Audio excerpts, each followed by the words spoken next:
Inside a room that looked more like an abandoned dump full of flies with doors and windows shut and reeking of a foul stench, a young man was sitting at his computer. It seemed like he was playing some kind of game like Minecraft. Young Sun Guy was 18 years old and had been in that putrid state for 3 months because he felt betrayed by everyone around him. Someone was knocking on the door, furious, yelling that he was just making excuses to stay isolated playing games. A man was shouting at him from outside, asking when he was going to come out of that room, but he was one of the reasons Yan Seung-ji didn't want to come out.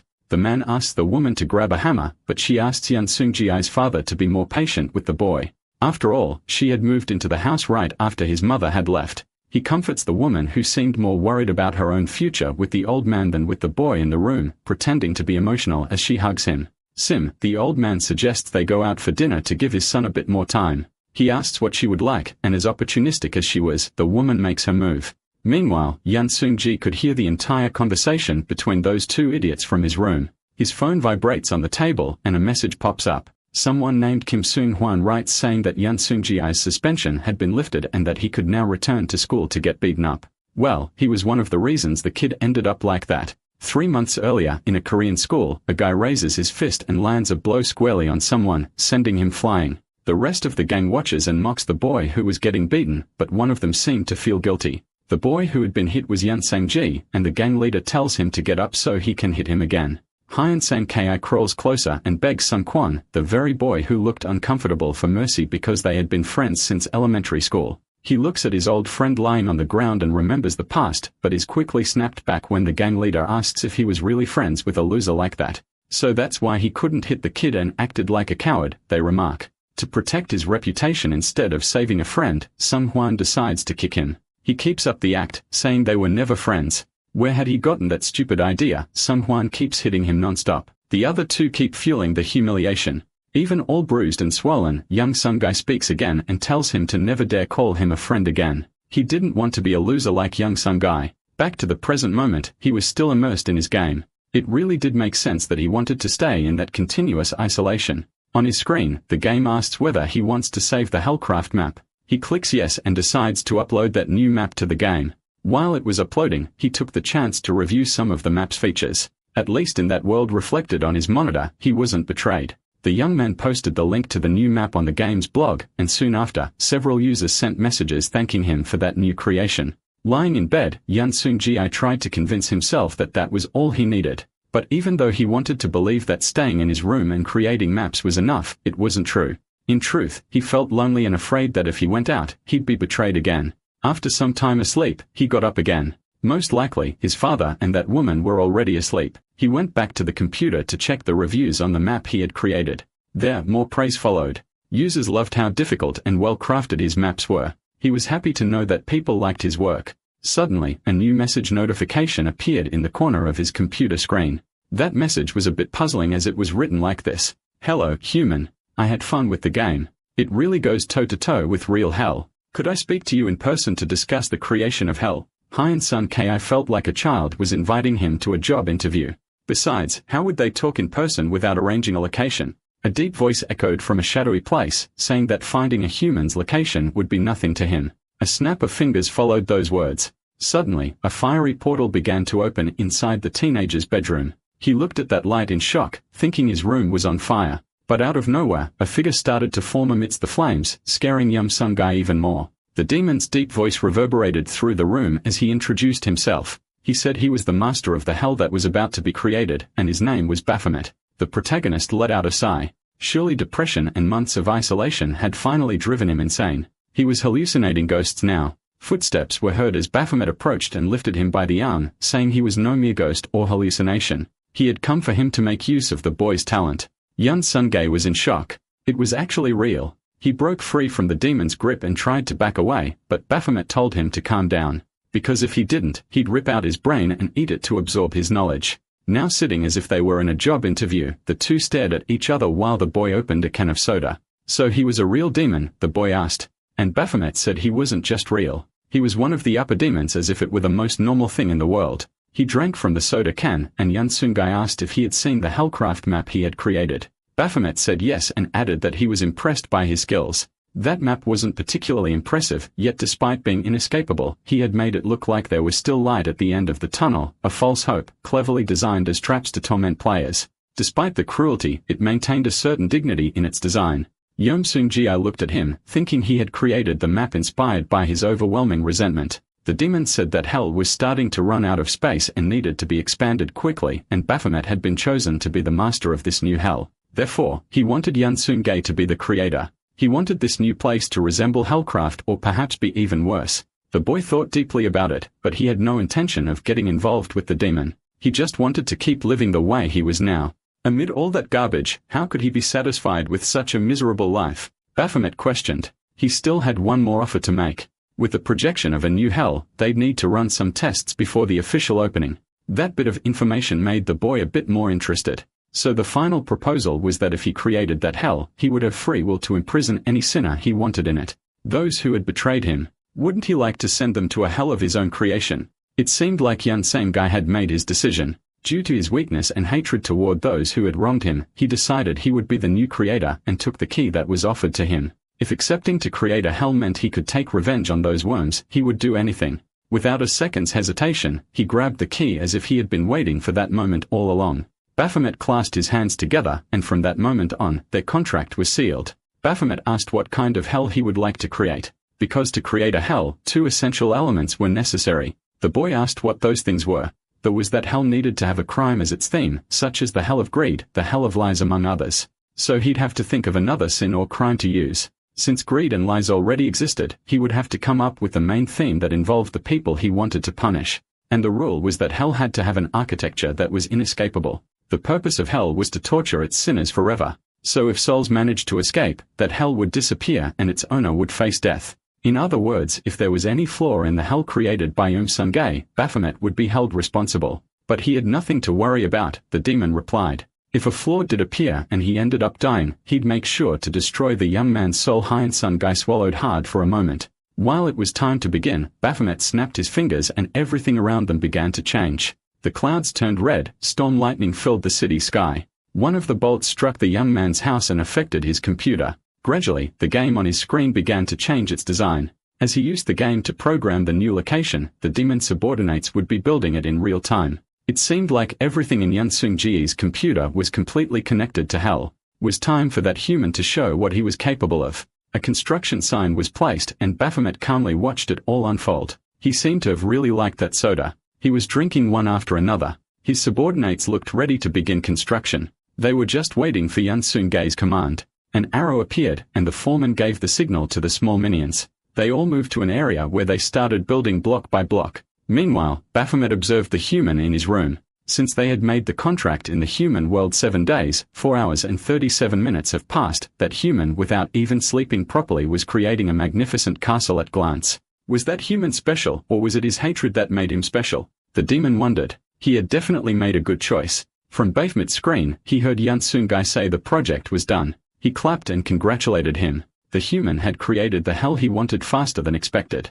Now all that was left was to choose a name, and Yunsunge replied, same betrayal. Would be the hell for traitors. On the computer screen, the same question appeared again, one he was already used to. He clicked yes, and the new map, Hell of the Traitors, was saved. He stood up and after so many months, left his room and saw his stepmother in the kitchen. It was time for revenge. Baphomet reminded him that he could only send to the hell he created those who had committed the sin of betrayal. That was one of the conditions for it to work. He had understood if the conditions weren't met, it wouldn't function. But if the key reacted, it would open the gates of hell and drag all the sinners inside. The young man approached his stepmother who was distracted taking pictures of her new purse. Well, look who crawled out of his hole. You should take a shower, she said. You stink just like your mother, she added. Yunsunge looked at the key in his hand. It was a complicated choice. Since hell had been created so recently, there was no way a sin could have been committed in that time frame. He would probably have to wait a few days, but his stepmother kept being vile, asking why he had to come out of the room while she was around. Meanwhile, she was picking which purse photo to post. The more she complained, the more he wanted to send her to his hell right away, because she was definitely scum who deserved to suffer.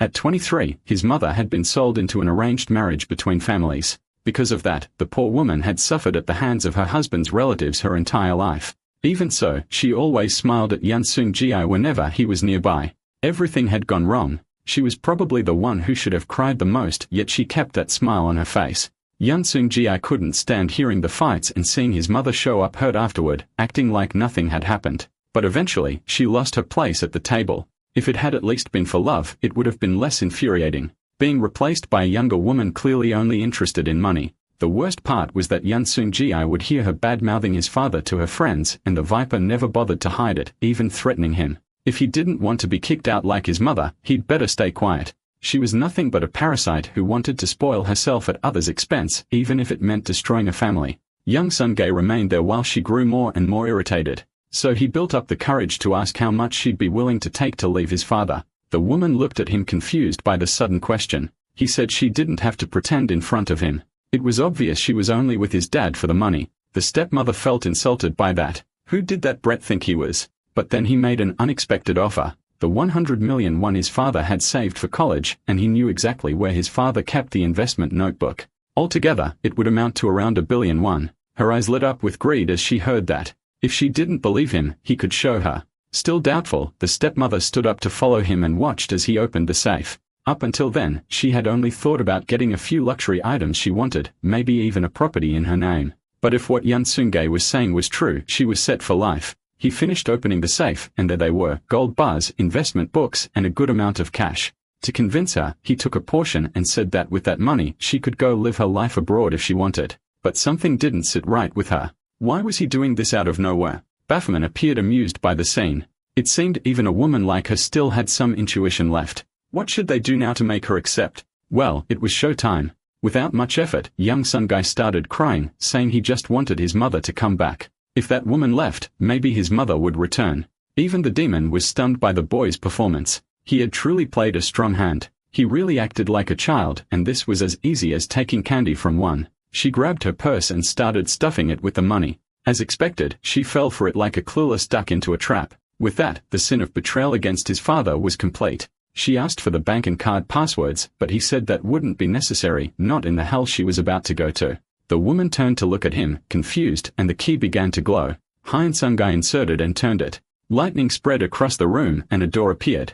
A sinister click was heard, and the door opened. Scaled tentacles appeared out of nowhere and began binding the traitor, dragging her straight to hell as she screamed in despair. But her screams vanished the moment the door closed. Yun Sung-gae had just sent a living person directly to hell. She landed in a concrete room, completely inescapable. Suddenly, the walls began to close in, making the space tighter and tighter. Baphomet watched everything through his viewer. He asked if Yun Sung-gae wanted to see, but the boy said he was feeling a bit nauseous. The demon asked if he was feeling guilty about what he'd done, but he was caught off guard when he saw that human laughing. Yun Sung-gae rushed to put on his school uniform. Having been secluded for so long, he was thinner than expected. The demon stared in disbelief. It hadn't even been an hour since he'd sent that woman to hell, and he was already moving on to his next target. In response, the boy said that as long as the sword was in his hands, he would keep fighting after all. An empty hell was no hell at all. Doing it for personal satisfaction might be questionable, but in the end, Baphomet had to agree. The screams of the damned are what make hell real, and filling it with more souls would be sophisticated. Yun Sung-gae zipped up his backpack and got ready to leave. It had been 3 months since he last went to school, and without hesitation, he left home in search of the next sinner. Little by little, the hell of betrayal was growing in population. This was turning out to be more exciting than he'd imagined. Already at school, room 2, row 4, several people looked out the window. Someone joked, asking if it was some kind of celebrity, and they answered saying Yun Sung-gae was back. No one could believe what they were seeing. He really was back. But hadn't he dropped out of school? Why did he return? Everyone wondered. However, the real concern was that everyone knew the school gang would go after him again. And as expected, they weren't going to let his return slide. Everyone knew the atmosphere in the room was going to turn bad again. They were anxious to see what would happen and how his return would affect everything. But Yun Sung-gae had a different plan in mind for Kim Sung-kwan and his gang. They opened the door with their target already in sight. The idiot really came back, said the leader. They surrounded him, saying he should have warned them he was coming. They would have prepared a warm welcome. Baphomet misunderstood the whole thing, thinking that Yun Sung-gae was actually popular and a celebrity among the students. But unfortunately, that wasn't the case. One of the gang members threw the protagonist's notebook on the ground. He complained saying that thanks to him, he now had a stain on his school record. If he caused trouble, he had to pay. If you don't want to become entertainment for everyone here, you'd better come with us quietly, said one of the boys. They all went to the boys' bathroom around 5 against 1. What a cowardly setup. The annoying one kept whining about his school record. They were trying to put the blame for beating up Yan Sung-jae on the victim himself, as if Sung Hwan had just been an unlucky guy caught in the middle. Silent as ever, he remained quiet while listening to all that nonsense. And just as expected, the punch landed straight on his face. That silence was really bothering the big guy. Bafflement watched the events unfold as if it were playing on a cinema screen. So this was what they called cornering the victim. While judging by how things are going, it'll be hard to make any of them commit the sin of betrayal, he commented. So what would Yan Sung-jae do after all? He wiped the blood from his mouth. His goal was obvious, to send them all to hell. As the demon had said, there was no trust between him and the bullies. So he couldn't manipulate a sin of betrayal that involved himself. But humans had always used weapons to take down creatures far bigger than themselves. He just had to use his head. And for this hunt, the most powerful weapon he could use against them was actually pretty simple. The gang laughed at him when they saw him reaching into his pocket, thinking he had brought a knife for self-defense. But to everyone's surprise, he pulled out 5,000 reais. What he would use against the group was the power of money, but there was no reason to try and bribe them. They could just beat him up and take the money afterward. I'll take the beating. That's fine. But it's really unfair for you to do this, he said. Baphomet got excited with the way things were going. Yan Sung-jae threw the stack of money on the floor. Besides the beating, he had only one request to make. Sung Hwan gritted his teeth and went in for the attack, but was stopped midway. The leader said they should hear him out. After all, there was money involved. Just like the protagonist wanted, they had taken the bait. He bent down and picked up the money, saying that if he managed to hand over $5 just like that, then he probably had more where that came from. So what's your request? He asked. He looked at Kim Sung Hwan and said his request was for them to beat him up.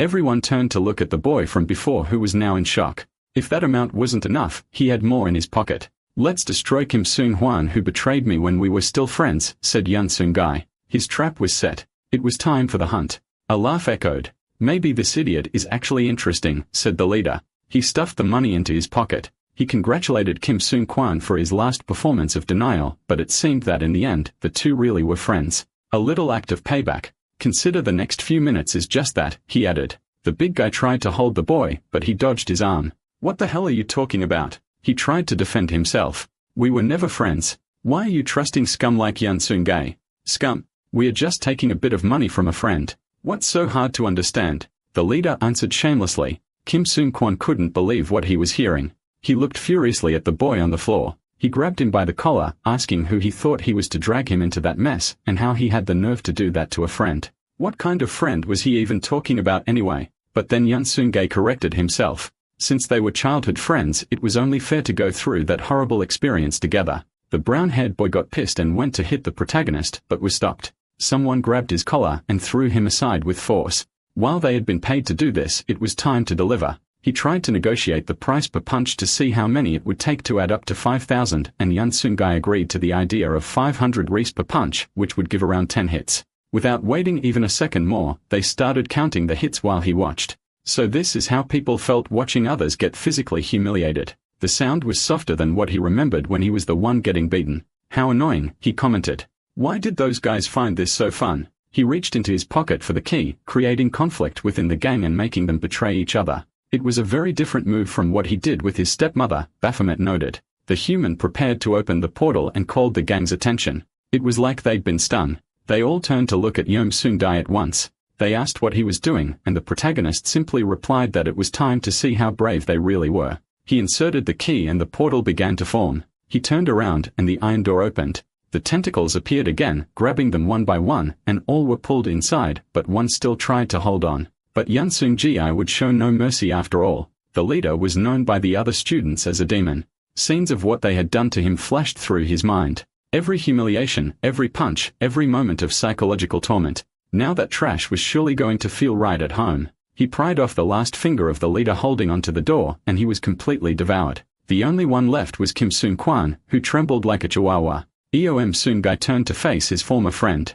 Baphomet watched the two boys intrigued. The protagonist slowly approached while the other backed away in fear. Wasn't he curious about what had just happened? He asked. It might sound unreal, but he had just opened the gates of hell. He received the key just a few hours ago. Kim Sung Hwan then asked if he was being spared. At that moment, distant memories of the two from their childhood crossed his mind. Those had been such tender and happy days. He returned to reality, not knowing what the other thought of him now. but despite everything, he still considered him a friend. So that being he took before, that was enough. Kim Seung-hwan said the other might not believe it, but he had been afraid of those guys too. Hearing that was a relief. They might slowly be able to rebuild the friendship they once had. The protagonist was leaving, but he accidentally dropped the key on the floor. Upon seeing it, Kim Seung-hwan remembered what his friend had said and what that key could do.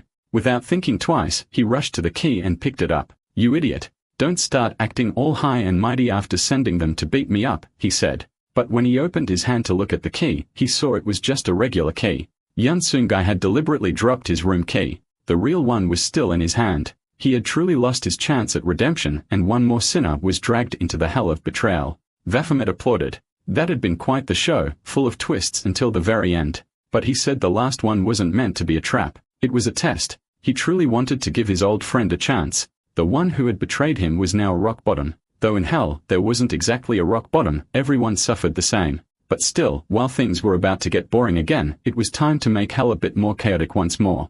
Hyun Seung-jia washed his face, still gradually coming to terms with his new reality. The demon commended that he couldn't figure him out, which intrigued him greatly. When he sent the stepmother to hell, he thought he was some kind of vengeful evil being. But when he saw his classmate, he let his emotions speak as if he were repulsed by what he'd done. Well, he was the last being who would judge him for that, but some might feel suffocated in a way. Yun Seung-gai turned off the water and said Baphomet could relax. He wasn't going to let any of that mess with his head. That discomfort he was feeling wasn't because he felt pity or guilt. He felt pathetic for not having erased those traitors from his life sooner, for letting them ruin it. More and more, that human surprised him. Baphomet was thoroughly impressed. He had made the right choice. The sun was setting over the city, and now he was finally home. But he couldn't say everything was in perfect shape. After all, there was a demon with his head sticking out the living room window in a very non-traditional way. It looked like he was watching a man enter the building. As soon as he was sure who it was, the demon announced that Yun Seung-ji's father had just arrived. The young man remained silent thinking. Baphomet was very excited to see what the next trap he would set would be, because clearly there was no bond of trust with his father, considering he had been reclusive for almost 6 months. And the money trap wouldn't work since the money he had used belonged to the old man. Yun Seung-ji said he didn't intend to use that kind of trap. He knew very well it wouldn't work. They both heard someone opening the door and entering the apartment. Baphomet was practically begging for a spoiler. The door opened slightly. It seemed that Yun Seung-ji's father owned a small insurance company, and that company had very high premium rates. In other words, he made a living by denying payouts to people who regularly paid for premium insurance. His father arrived and asked who he was talking to. As if it wasn't enough to be locked up in your room playing video games, now you've developed schizophrenia, he said. Looks like you are becoming a failure just like your mother, the old man added. Yum Seung-gai looked at the key glowing in his pocket and held it up to Baphomet. As he had said before, there was no need to use any trap on his father. Another victim had just been betrayed by that man today. Upon hearing what his son said, the old man prepared to teach him a lesson. But before he could complete the motion of the slap, young Seung-gai activated the portal. He had thought about why his father had abandoned his mother and why he was always so cruel to his own son. It seemed that his routine of denying people their rights had turned betrayal into a habit. The young man finished turning the key and the iron gate opened once again. His father was confused by it all. It didn't take much. With just a goodbye, another sinner was being dragged into the hell he had created. The old man pleaded to be let go, but his son replied that where he was going, there was no escape. The gates closed and the only thing left were faint remnants of screams coming from behind them. Baphomet watched the prison where the man had been sent. But aside from the sounds coming from his screen, silence reigned in the room. Young Seung-gai stood up and walked to a picture frame that had fallen on the shelf. It was an old family photo. The demon asked if his revenge was over and what his next plans were. He was very anxious. His revenge was over, and without anyone expecting such a twist, he said it was now time to turn himself into the police. Already at the station, he told the officers everything he had done with Baphomet accompanying him. Suddenly, a portal opened and one of his subordinates appeared. It seemed that Lucifer wanted to speak to him. It was probably to discuss the new hell that had just been created. He got up and opened the portal so he could go speak with the boss. The castle of the King of Hell appeared, and a council made up of 11 demons was waiting for Baphomet. The doors opened and he entered the grand hall. A smooth voice echoed, saying that now all 12 had arrived. That voice belonged to none other than Lucifer himself, King of Hell. Lucifer was seated on his throne, watching the arrival of the Master of the Hell. Baphomet looked around the room, wondering why all 12 demons, who normally didn't get along at all, were gathered there. Lucifer asked him to take a seat. He walked to his chair, but before sitting down, he asked for an explanation since he had been the last to arrive. But with no patience whatsoever, the king ordered him to sit. A magic circle opened and Baphomet was pulled down into his seat. Everyone was sitting there because Lucifer had commanded it. No one was there willingly. That was Jagaman, one of the high-ranking demons. It looked like they were going to discuss some new rules about the hells, something none of the demons present were happy about. The king said he had given each of them the opportunity to create their own hell. But as with any contract, at no point did he ever say that each of them would own their own hell. In other words, he never promised that the hell they created would become the official hell. A woman named Lizen joined the conversation and said that the hells they created would then be their responsibility, but they would not be official hells. Exactly, said Lucifer, and the most interesting part of it all was that none of them had created their hell alone. They had all hired a human of interest to help with the creation. Baphomet thought the others wouldn't have had the same insight he did, but it actually made sense. In the end, the most grandiose hell ever created was the hell of disbelief planned by Dante, a human. A strange eye began to move as if it wanted to speak. That was Sadius, another high-ranking demon, and he wanted to know what Master Lucifer had in mind. He answered that it was quite simple. He would choose the best hell to become part of the official hell, and the rest would be exterminated. Everyone was shocked to hear that, and what they feared was true. Lucifer wanted a battle to take place between the creators of those hells. Back at the police station, Yan Sungai was now in the interrogation room. He had gone to the station to create confusion in the investigation and reported the disappearance of his father and stepmother, but not everything went as expected. There had been a report of the disappearance of a group of bullies. Desperate parents were begging for their children to be found. In the end, 6 people had vanished in the same neighborhood in just one day, and he was the only link between all of them. So why hadn't he acted with more caution from the start? Why had he done everything all at once within just a day or two? Well, the explanation was obvious, because there was no way they could convict him as guilty. The only connection was between him and the missing people. There wasn't a single living soul who had seen him open the gates of hell, and much less any evidence like weapons or bodies to be found. There are always links between missing people, but the law wasn't simple enough to convict someone based on that alone. Hien Sungay smiled. He would likely be released soon. The junior investigator told his senior that despite everything they tried, they had no evidence against that boy. What were they going to do? An amateur like him couldn't have hidden all the evidence without leaving a single trace like that. Well, in this situation, the only thing they could do was let the boy go, said Detective Chief Park Sang-sik. But before that, he wanted to have one more word with the kid and asked his subordinate to turn off the microphone. He opened the door to the room where Yan Sungai was and apologized for all that happening right after the disappearance of his parents. Park Sang-sik tossed out a bait, saying they weren't doing it because they wanted to. He was convinced the boy hadn't killed anyone. Yan Sungag remained silent. He really hadn't killed anyone, only sent them to hell. He was surprised to hear his own voice, as he was sure he had only thought that, not spoken it. But in front of him, the detective was holding a strange key just like his own. Park Sang-sik asked if he was surprised. It seemed that Yan Sunggai wasn't the only one chosen by a commander from hell. The boy was truly in shock. That was the last thing he'd expected. The detective said he was surprised too, but he didn't expect a confession like that to come so easily. He approached Yan Sung-ji while the young man was lost in conflicting thoughts. That man's intuition really seemed sharp, and he couldn't tell if he had gotten close knowing something or if he just took a chance and caught him off guard. But putting all that aside, one thing was certain. As the two stared at each other, Yan Sunggai thought that if necessary, he'd just send the guy to hell like the others. Manipulating a sin of betrayal against that detective couldn't be too hard. Suddenly, both were surprised by a portal opening, and Baphomet appeared in the middle of the interrogation.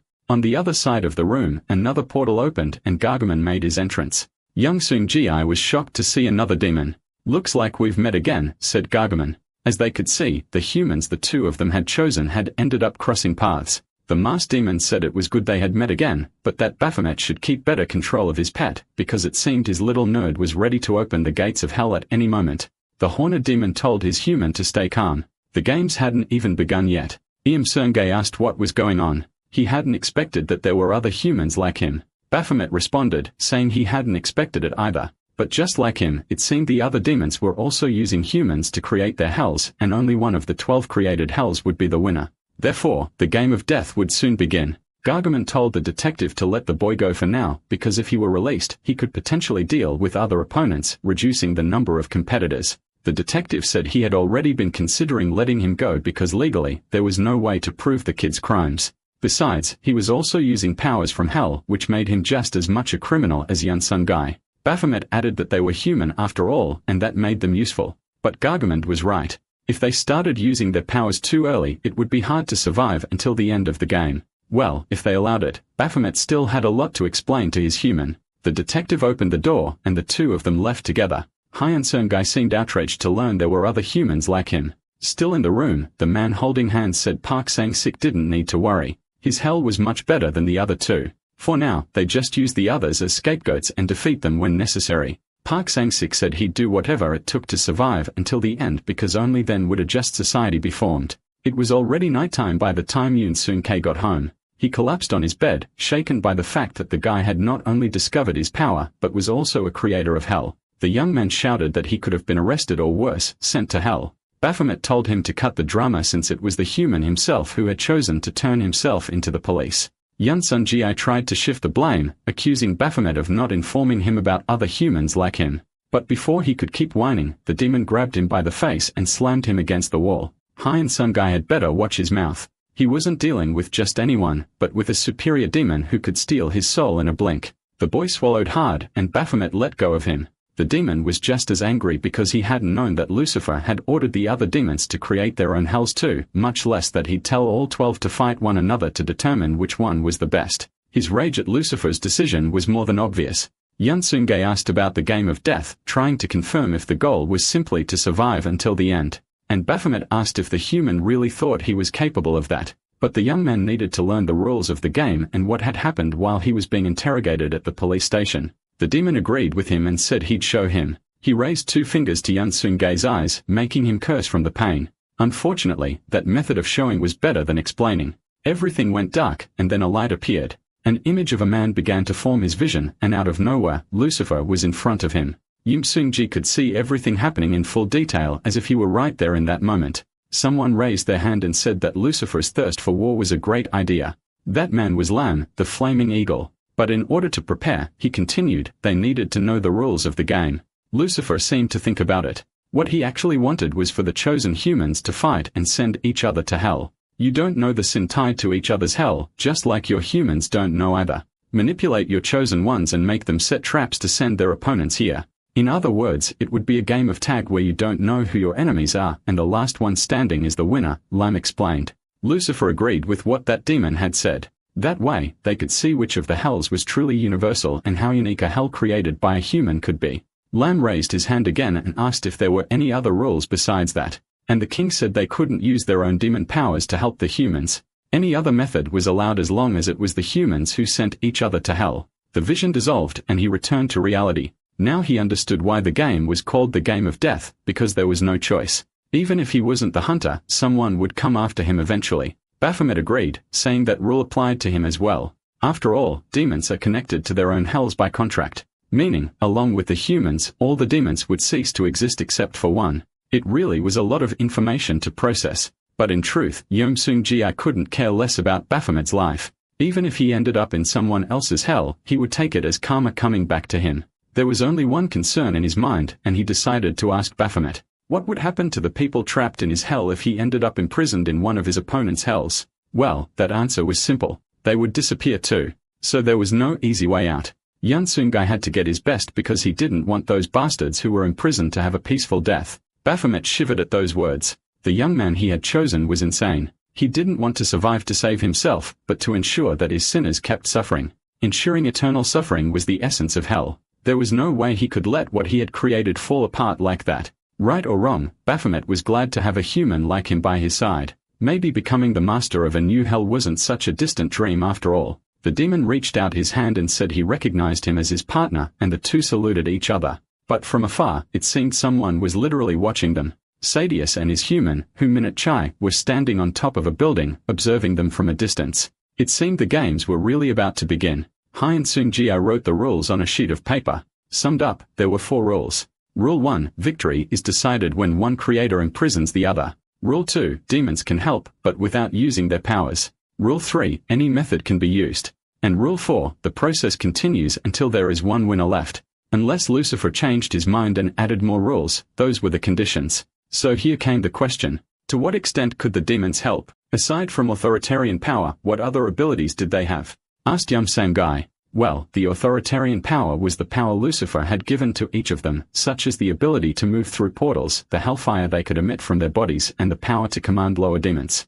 But besides this authoritarian power, each demon had a unique ability, the one they were born with. Yun Sun Gai became curious about that and asked what Baphomet's innate ability was. He answered that his ability was to detect death. Since childhood, he had always been able to sense those near death and guide them to hell. Intrigued, the boy asked if he could explain in more detail how that ability worked. Suddenly, the doorbell rang. Yun Sun Gai wasn't expecting anyone. He answered the intercom and saw that a girl was at his door. She said she had something to show him. Not really understanding what that meant, he replied with a yes, and out of nowhere, she began to unbutton her blouse. Caught off guard, Yun Sun Gai asked what she was doing and told her to leave before he called the police, then hung up the intercom. Baphomet stuck his head out of his room, and suddenly a miasma began to fill the space. That was the essence of death, just like he had mentioned earlier. That woman at the intercom had come to try and take young Sun Jiai's life. The boy was surprised to hear that, but soon his brain kicked into gear. He'd been reclusive and hadn't done anything to justify a stranger coming to kill him, so there was only one answer. That one was definitely also a hell creator, who Minute Chai took the glowing key from her pocket. Yun Sun Gai's reaction had been enough for the sin of lust to be activated.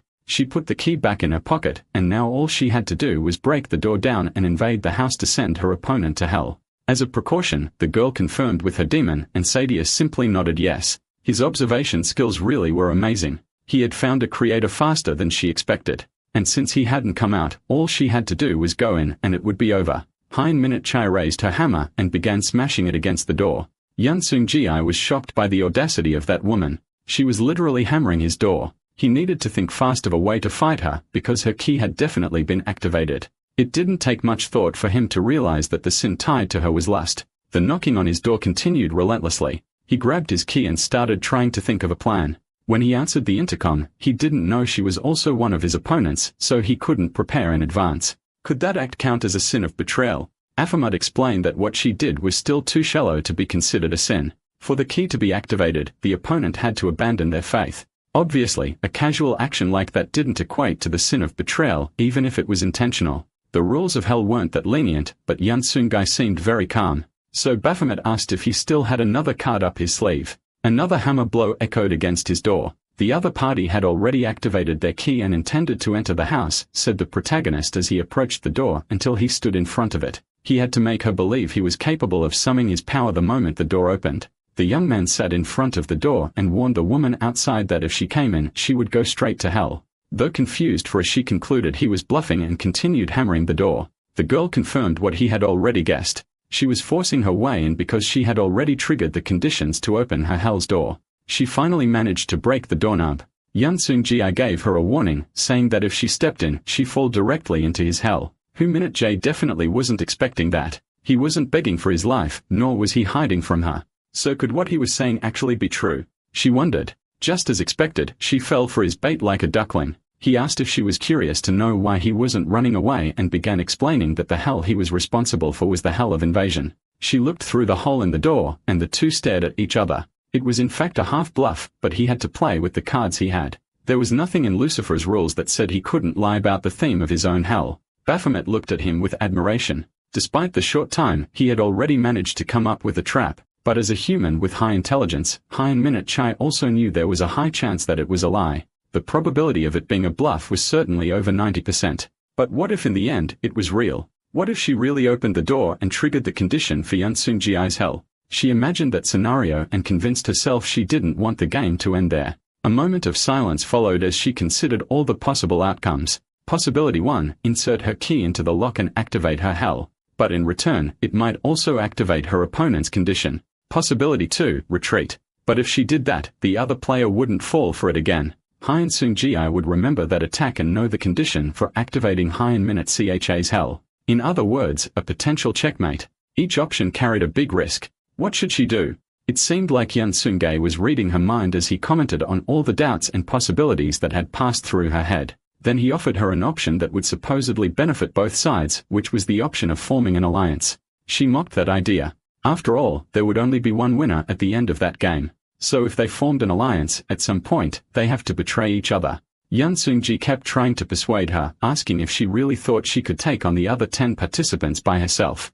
That comment made Minute Cha hesitate. She truly wouldn't be able to use the same method she had used today on every other participant. Besides, there was a chance that he could form an alliance with someone else and leak the sin behind her held to the other players. Then she wouldn't even be able to use her surprise attacks anymore. Not knowing what to do, she asked Sadius what the best option would be, but the demon replied that he also didn't know what the best decision was. Not giving her much time to think, Yansunge gave her his phone number and said that if she wanted to form an alliance, all she had to do was call him. That way, she wouldn't trigger the conditions of his hell. Since she had broken the door, the police were probably on their way, so she'd better leave quickly. Even though she still wasn't entirely sure about it, Hyun-Minute Chai picked up her phone and wrote down the number Hyun-Sunge had given her. Seemed things hadn't gone the way she wanted. Apparently, her opponents really were on the same intelligence level as her. He held it in until she left and then dropped the act. The games had barely begun, and he had already almost been eliminated. Baphomet commented that he suspected there might be a demon with the ability to detect other users, but he hadn't expected them to be the but more importantly, Hyun-Sungi truly deserved praise. His quick thinking had surprised him once again. They kept talking and discussing their next steps. Hyun-Sungi was making some changes to his health through the game when a message popped up on his phone. Hyun-Minute Cha had agreed to form an alliance with him for the time being. He looked at his phone, thinking that just surviving today was already a victory. If she leaked any information about their alliance or his power, Yan-Sung-ji could activate his hell of betrayal. That had really been a brilliant move. Meanwhile, at the police department, Detective Park Sang-sik was checking some confidential files. He seemed deeply focused in his research, looking for other creators like himself. Gargamon asked if he was using his power for that. It wouldn't be such a bad idea, but the number of missing people was too high. So even if he wanted to use his power, it was more complicated than expected. Someone seemed to enter his office and asked if he was already about to leave. The detective questioned what his assistant was doing there at that hour, and the young man replied he was just doing a small restock. The young man opened the drawer to put away his bag and took the chance to mention that earlier, they'd received a report of an attempted break-in at Yun Sung-ji's house.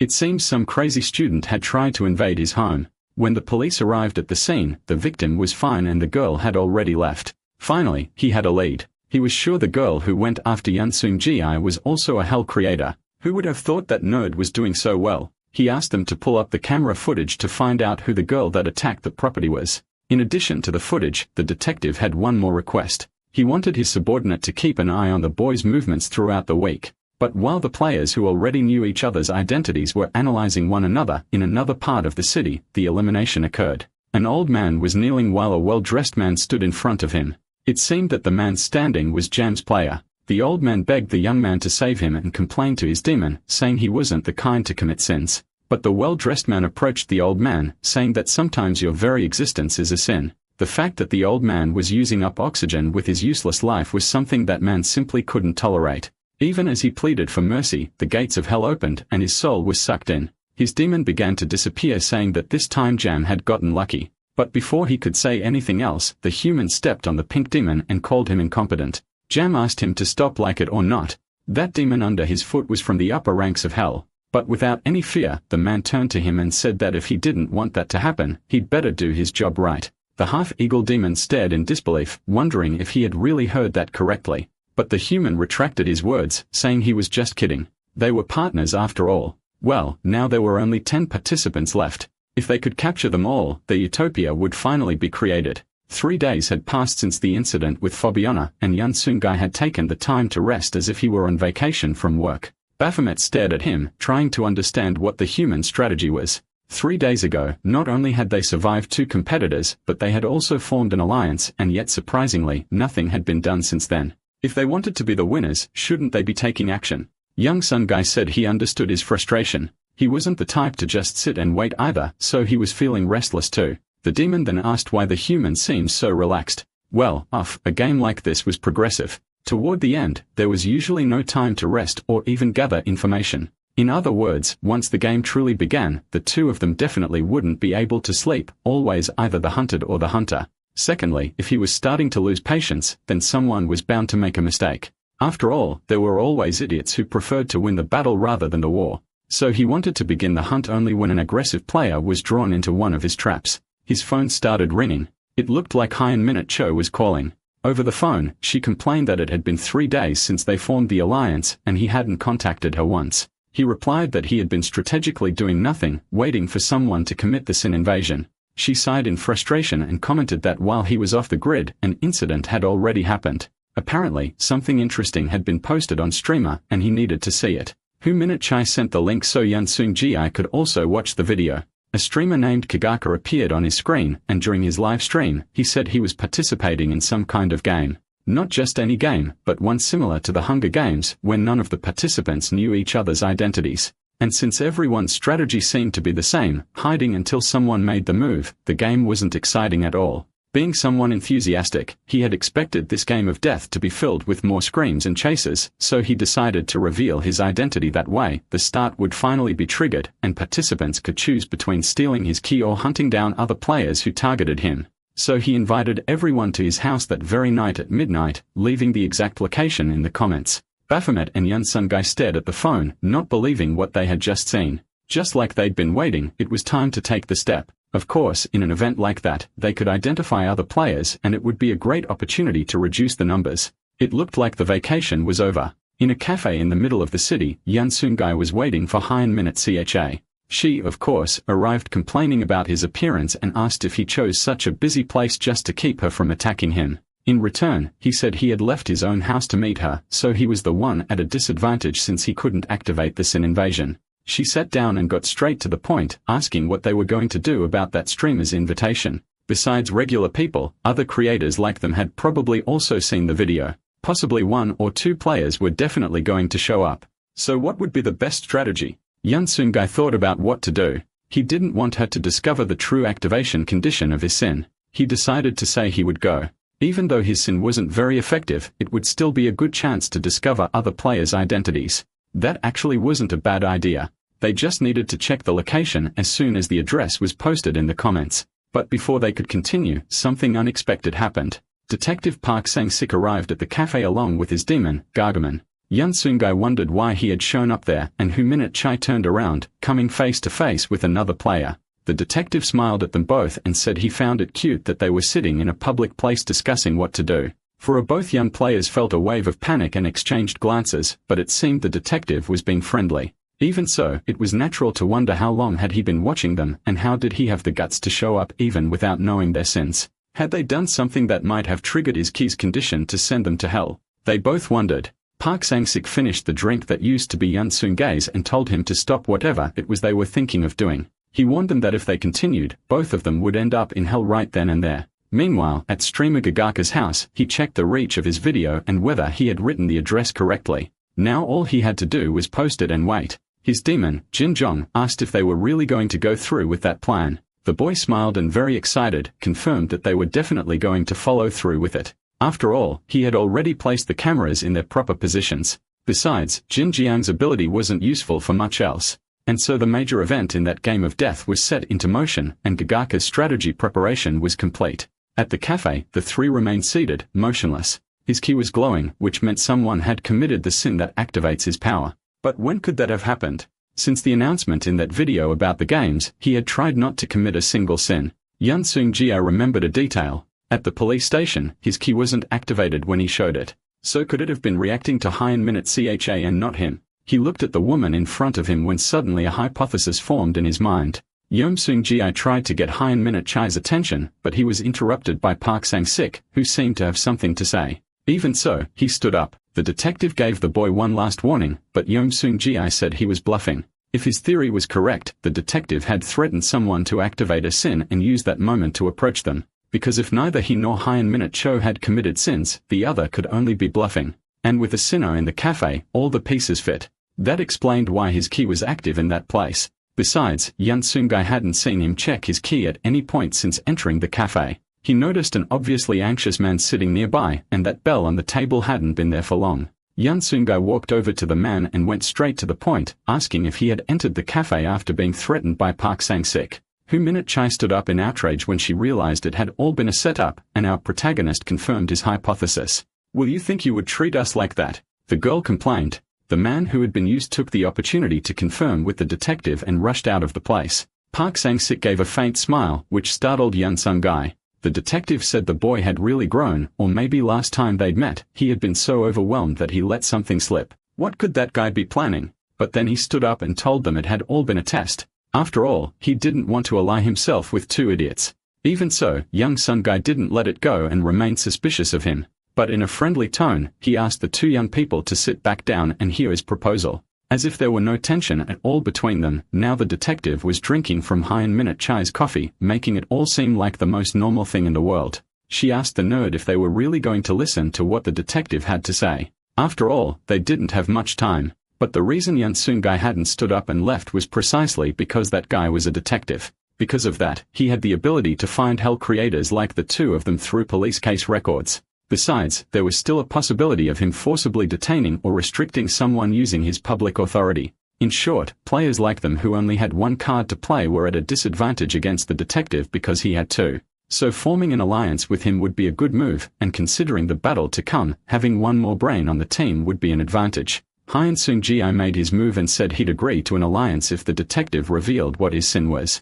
Well, asking for his sin like that wasn't something he could just hand over on a silver platter. Hyun-Minute Cho commended that forming an alliance without knowing each other's sins wasn't a good idea. But the detective went on saying that instead of revealing his sin, he had some excellent information to share with them. Like it or not, both were interested in the offer. The detective continued his speech by asking if the number of people they had sent to hell was still in the single digits, because so far he had sent 117 people to hell. As expected, Yun Sun Guy and Hyun-Minute Chai were shocked by that information, but they ended up disturbing the other people in the cafe and apologized for the exaggerated reaction. So having sent so many people to hell, he had managed to gather some information about how key activation works. Like how long the key stays active, how far the person can be, and even how many people they can send at once. And the more people he captured, the more information he managed to gather. So the proposal was that he would share that information with the two of them in exchange for forming an alliance during the battle that was going to take place that night.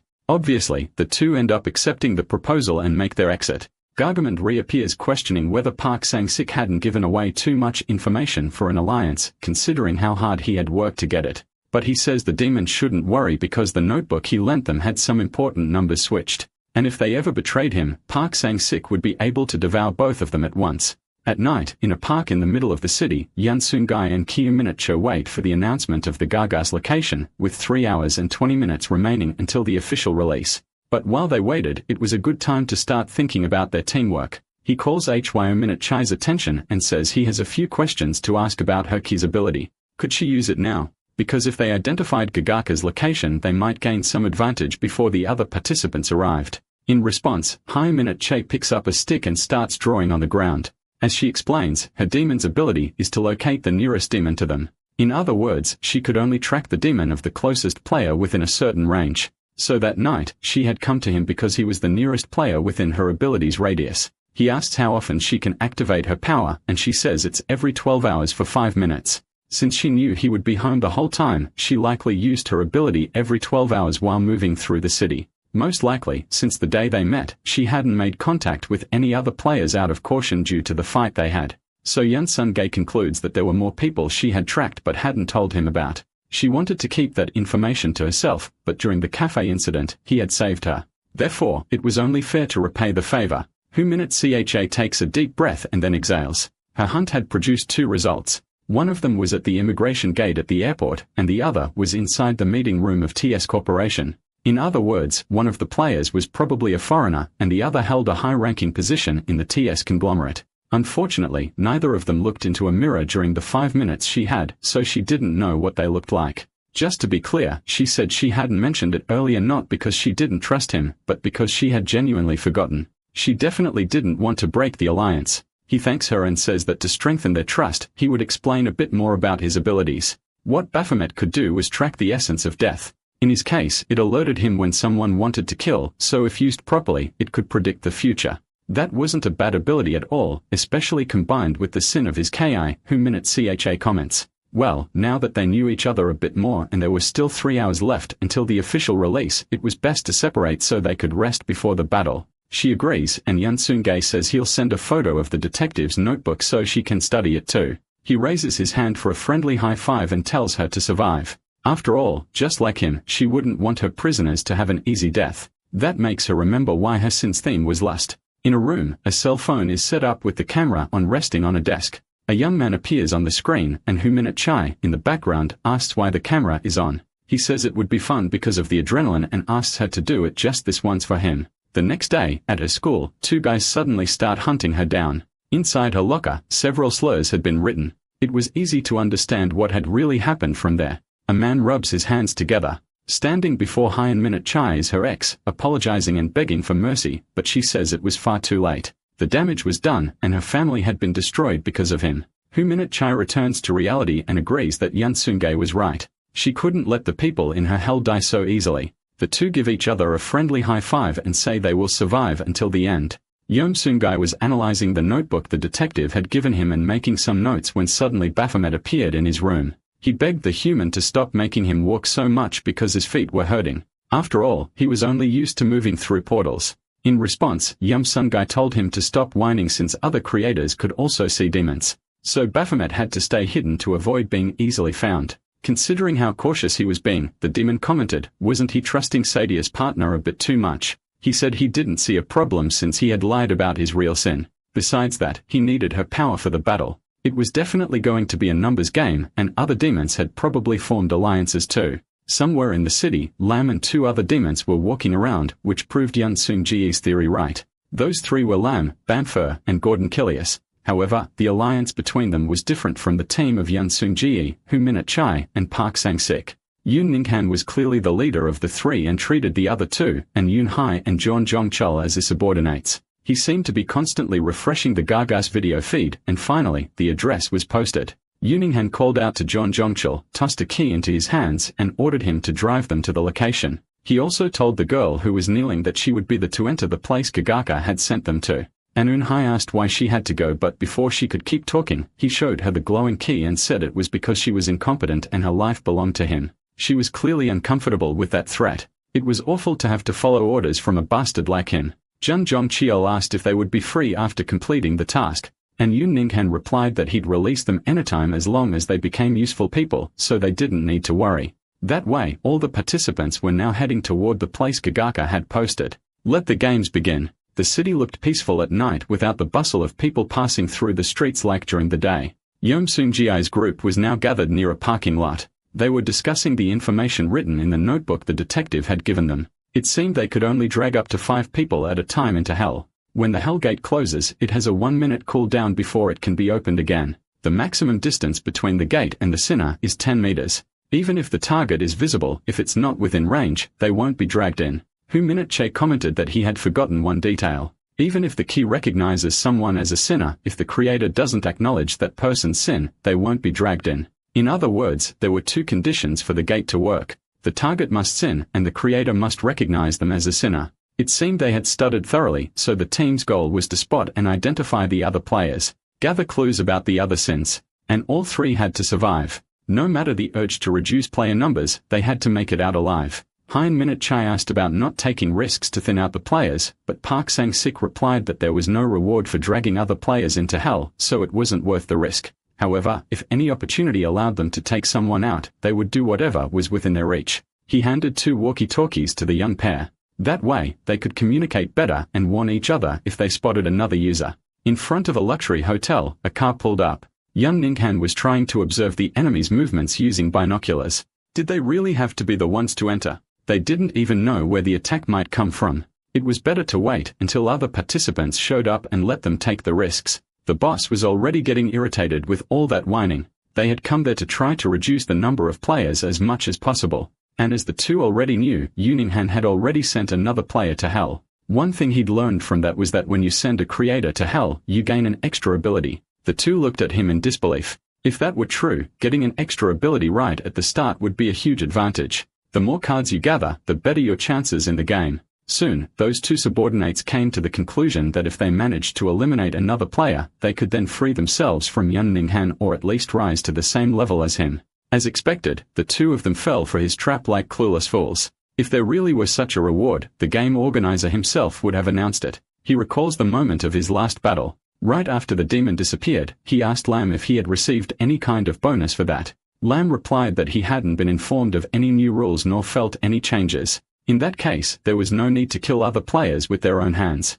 They needed to rethink their strategy. And it was quite simple. He would use those 2 players as bait to be taken down by the new person who had emerged. and that way, he could gather information about the sin of the opponent's hell. With that, he could turn that new player into his slave and repeat the process until the end of the game. And in the end, kill his last slave to become the final winner. He gives a small cough to try and keep his expression under control, then continues his speech saying everything he was doing was to make his allies stronger. Now they just needed to attach the cameras to their clothes and head out to battle. Meanwhile, the Gaga was watching the security footage he had installed in strategic points. Suddenly, two shadows form at his window. It opens and a woman enters, asking if the little kitty had been expecting her to ring the doorbell before coming in. It looked like she had used some sort of climbing rope to make that entrance. Her key was glowing, which meant they could attack. Anion raises the key and demands that the gates of the Hell of Vanity be opened. Several bats begin to appear around her. It was time for that brat to face his judgment. A giant bat positions itself, and when she turns the key along with its wings, the portal opens. Hands reach toward Gagaka and restrain him, but suddenly, they begin to retreat, surprising both the human and her demon. What could have happened? It made no sense that the key didn't work. Suddenly, a deep voice begins coming from their target's direction, and an Unhai couldn't believe what she was seeing. They had completely targeted the wrong person. And as a mask is removed, another demon reveals itself. The two had no idea that was even possible. And before they could think of anything else, Gagaka's Hell of Invasion was activated. A green smoke began to fill the space, and bound by a rope, the girl and her demoness were dragged into Gagaka's hell. Suddenly, everything goes dark, and in a dance school, a countdown can be heard. 3 girls are rehearsing. Cartel looks at her phone watching a different group of girls dancing while wondering how long she would remain a trainee. Out of nowhere from the other side of the room, a commotion can be heard and a guy announces that the girl beside him named Yule will be debuting. And Yanghai was shocked by the announcement and questioned why that girl was debuting before the others she had trained with. He responds that it was a decision made from above and there was nothing he could do. So instead of complaining, why didn't she celebrate with the other girls? Whether she wanted to or not, she was crushed by the news and someone approached her with a tissue in hand. That someone was Yule. She thought the other girl was being compassionate about her pain, but in reality, Yule tells An and Hai to try improving for the next evaluation. After all, she had been a trainee for 7 years. Maybe she really didn't have the talent, and perhaps it was time to give up being an idol because she was getting too old for that. Yul revealed herself to be a true snake in that moment. In a convenience store under the rain, An Unhai drank to draw on her sorrows while watching that damn girl debuting because she had found out that Yul had slept with the company rep, and that's why she was chosen to debut. That same night, a light began to shine in her room and a woman, clearly not human, appeared before her. She had a proposal to make, and then Unhai didn't have the courage to refuse it. But when she reached her target and tried to send him to hell, she discovered she couldn't do it. Just because he was an executive from an elite company didn't mean he was a benevolent guy, and that made all of her effort look like a pathetic joke. He goes on to say that compassion is for the incompetent. He had only shown confidence based on evidence. While she was being dragged away, she thought that maybe she herself had been complacent for believing she'd survive after trusting a guy like that. And so the terms had been fulfilled. The gate to hell was closed and then the Unhai was eliminated. As soon as it all ended, the demoness responsible for her also began to dissolve. Gagaka appeared excited with that victory. After all, everything had just been a theory to try using Jinjiang's power in their favor. He was happy with the compliment since his power was usually only used at parties to entertain other demons. Gagaka was clearly very pleased and satisfied with the result and could hardly wait to use it again. Jinjiang put his mask back on and they got ready to deal with the next victim. The green light of the portal's activation could be seen through the window and Yansung Ji took the chance to use the radio and alert everyone. That light had definitely come from one of the players' portals. At least one person had definitely been defeated. From that moment on, Yansung Ji began building his theories. After all, according to what was written in the detective's notebook, the player who had opened that portal and probably won the battle would have to wait at least 1 minute before being able to open it again. Should he use that moment to go in? Could he enter and leave within 1 minute without getting caught? But before he could continue, someone put a hand on his shoulder, which startled him. He thought it might be another enemy player. However, it was the detective trying to stop him from going through with that idea since doing anything without a plan in just 1 minute would be extremely difficult. So what should they do? Park Sang-sik said it was simple. He could just ask if everything was okay since he had heard a scream. Hyen Sung-ji tried to argue, but then he understood. The detective was trying to enter Gagaka's room using the excuse of being a detective and having received a report. Whoever had won the last battle would have trouble sending a detective to hell. Because if that happened, other police officers would probably show up and taken in as a suspect. So the roles of Yan Sun Gai and Hu Minute Chai were to prevent other players from entering. He would find a way to deal with whoever was inside. So he headed toward the building. That detective didn't just have guts. He also knew how to think fast in situations like that. The reason they had been patient until then was exactly to wait for someone to start a battle so they could have a chance to intervene. But that was making Yun Seung-ji anxious before he got caught and defeated.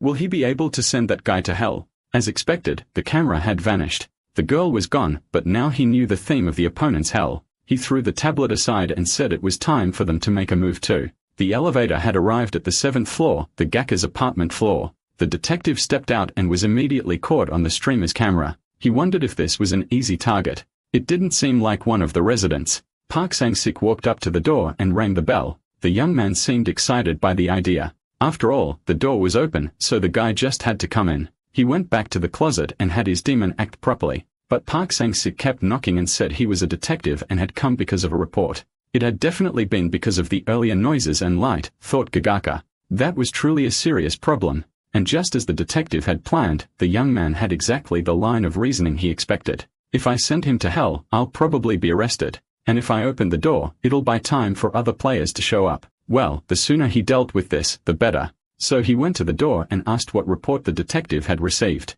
He said it was nothing serious, just someone reporting that a woman had been heard screaming in the next room and asked if they could talk for a moment. Meanwhile, young Sungjae was watching from outside wondering how he handled the task of preventing other players from entering the building. It was definitely easier said than done, but he had to find some way to stop them so they could continue with the plan. He called Hyun Minute CHA on the radio and asked if she had seen any unusual movement. She replied that she hadn't yet and asked if everything was going well with the detective. Yun Seung-ji says that he had gone to confront the streamer and they needed to make sure no one else entered. Hyun Minute Choi replies that she'll stay alert and he asks if she had already used her ability that day. She says she hadn't felt the need to use it until then since she had been with Yun Seung-gi all day. So he asked her to use her ability at that exact moment because he had a hypothesis. What if her power wasn't tied to the nearest target, but to the nearest person in motion? So she had the ability active and another player approached, her vision's target would likely shift. Who Minute CHA had never thought of using her power that way before.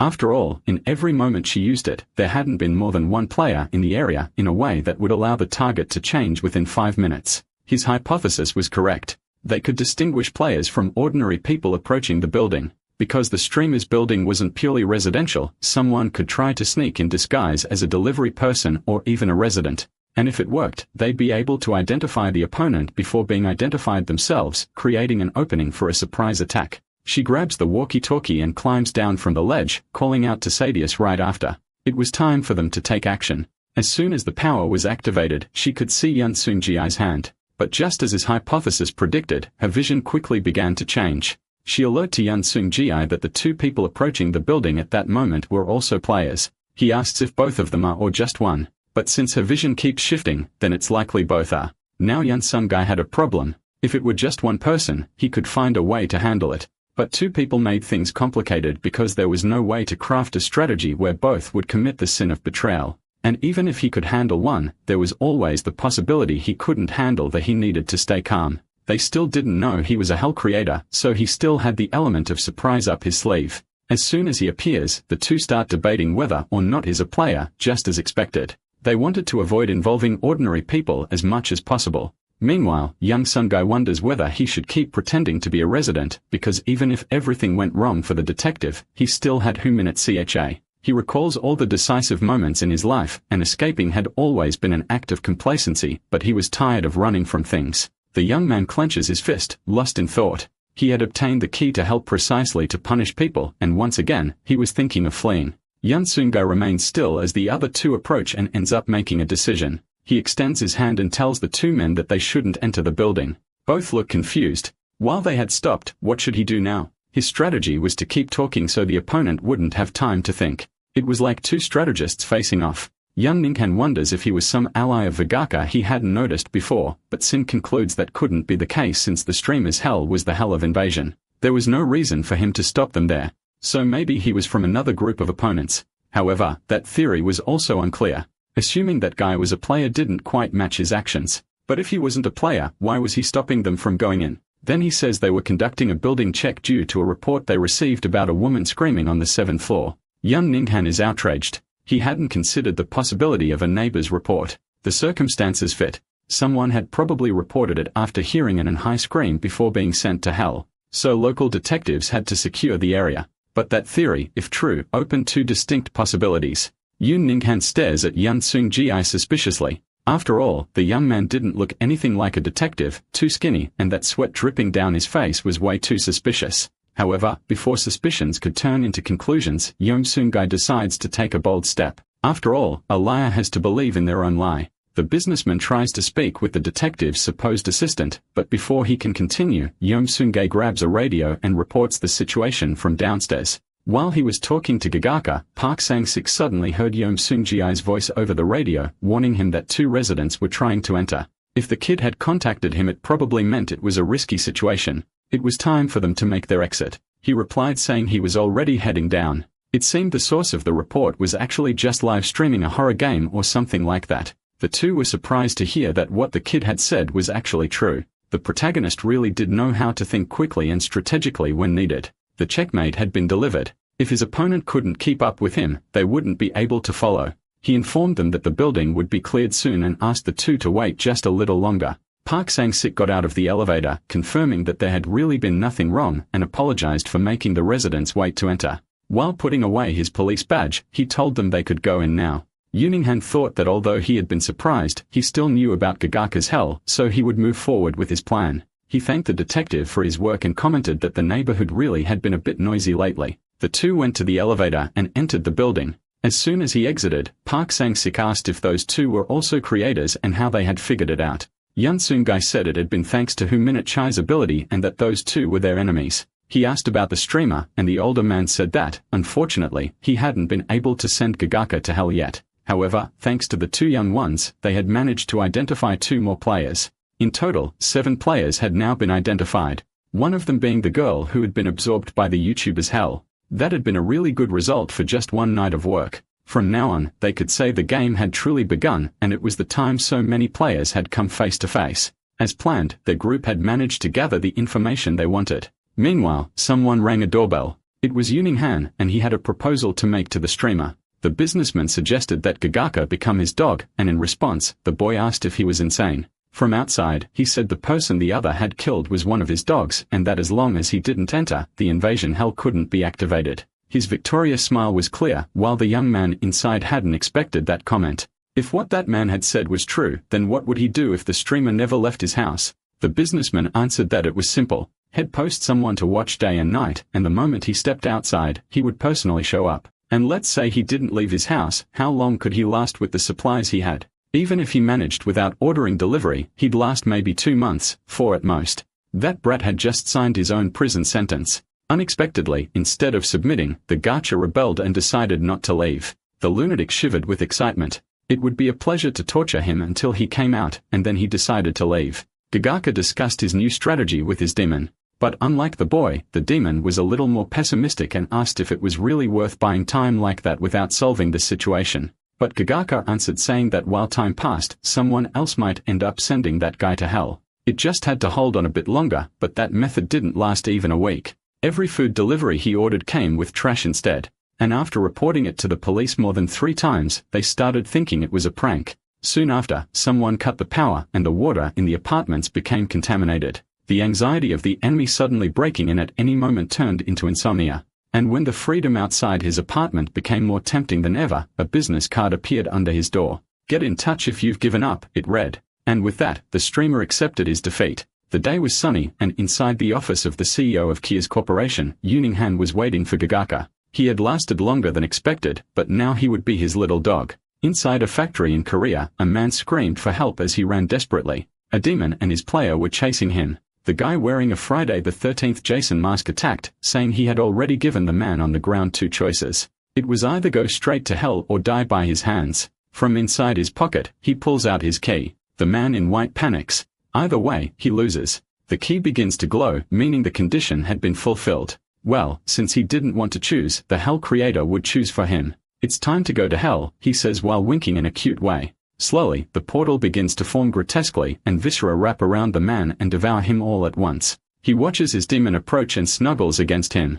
It seems someone had a thing for dark romance. The Black Knight says he enjoys his humans' hobbies, but if they don't start hunting the other player soon, he'll have to punish him. He replies that he understands. He'll stop hunting humans and start hunting Hell creators. It had been 5 days since the encounter with Gagaka. Yunsungai decided to start training to prepare himself for a long battle. He was also taking care of his diet and sleep schedule. He and the detective began investigating the 2 guys who had shown up that night. And finally, they had managed to gather some information about them. One of them was a director at KS Corporation named Yu Ninghan, considered a genius who had earned that position at 31 years old. As for the other guy, they hadn't found much information, but one thing was clear. He wasn't an ordinary person. Besides, he was clearly a strategist, which made him a dangerous player. If they or someone else didn't eliminate that player soon, he would likely be capable of endangering the entire group. Park Sang-sik looks at Yun Sang-gae, thinking it made perfect sense. He not only had social status, but also a massive amount of money.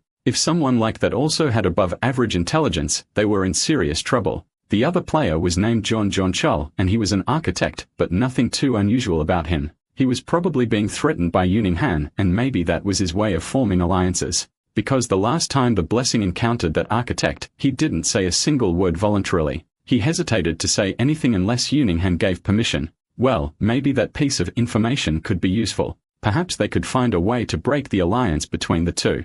Yun Sungai thanks the detective for the new information and says he's heading out. But Park Sang-sik notices that the young man had changed. It seemed like he had matured over time. He thanks him for the compliment and says his mental health was a bit better.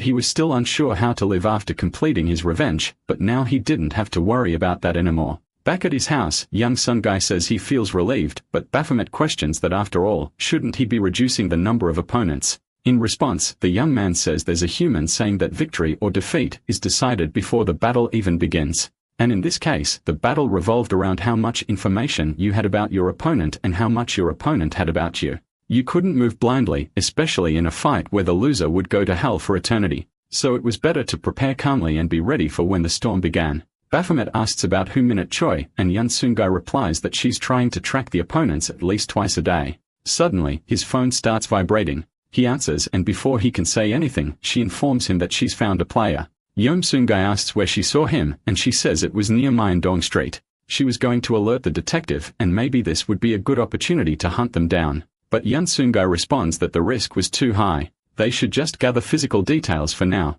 But that wasn't a residential area. It was a commercial street, so there was nowhere for them to hide. Besides, was hiding Sadius. Since the guy didn't know she was one of the players, it was the perfect chance to catch him off guard. He had no counter-argument for that, but even so, the risks were extremely high, especially because they didn't have any information about the other player. However, before he could say anything else, she hangs up. Hu Chai was already tired of just hunting and hiding.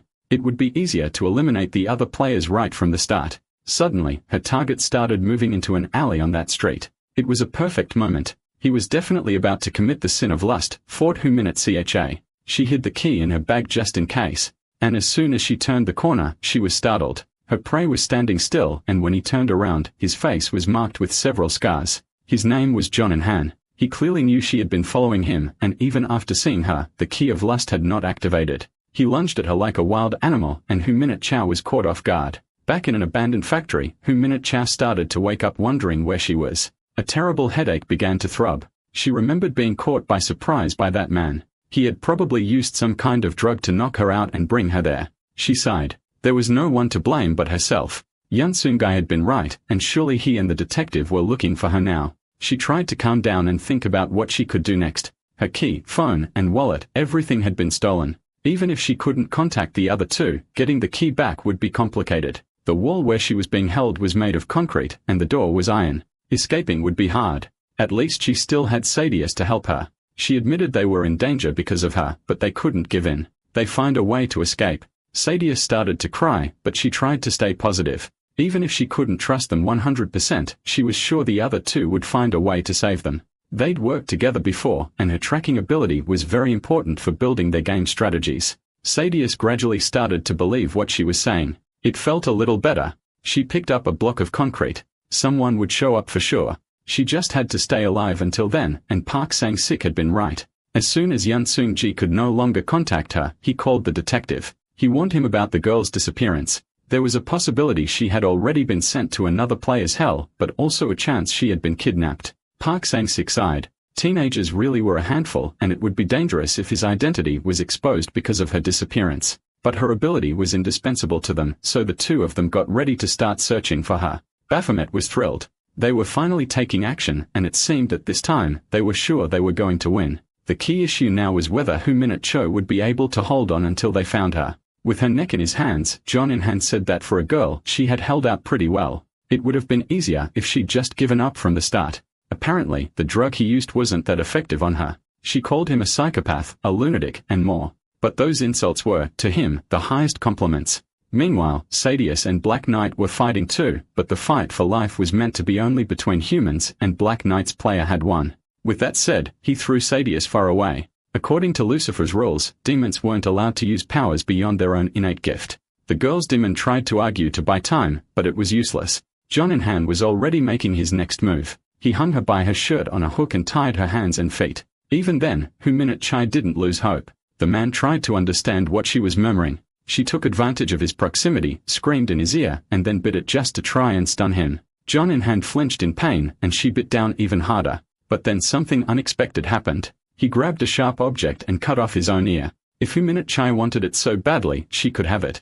And about her friends, he knew they were coming because he had seen her with the phone while she was following him. A red liquid dripped onto the floor, and that was why he hadn't killed her yet or treated her like a doll. Because Hu-Minute Chai was nothing more, nothing less than his precious bait. Because of those words, the girl's hope slowly turned into anxiety. She was afraid of becoming her own team's downfall. He started to saying that the preparations were ready, only the main course was missing. Meanwhile, Yan Sungai was heading to the location Hu-Minute Chai had told him about earlier. He knew that given the number of people there and the time that had passed, finding his partner was nearly impossible. But the young man had an ace up his sleeve. He asked Baphomet to use his power to sniff out death. The demon says he'll show him and releases a cloud of smoke in his direction. Slowly, young Seung-ji's eyes begin to adjust to this new vision. The only route where he could be putting his life at risk was the one leading toward Hu-Minute Cha.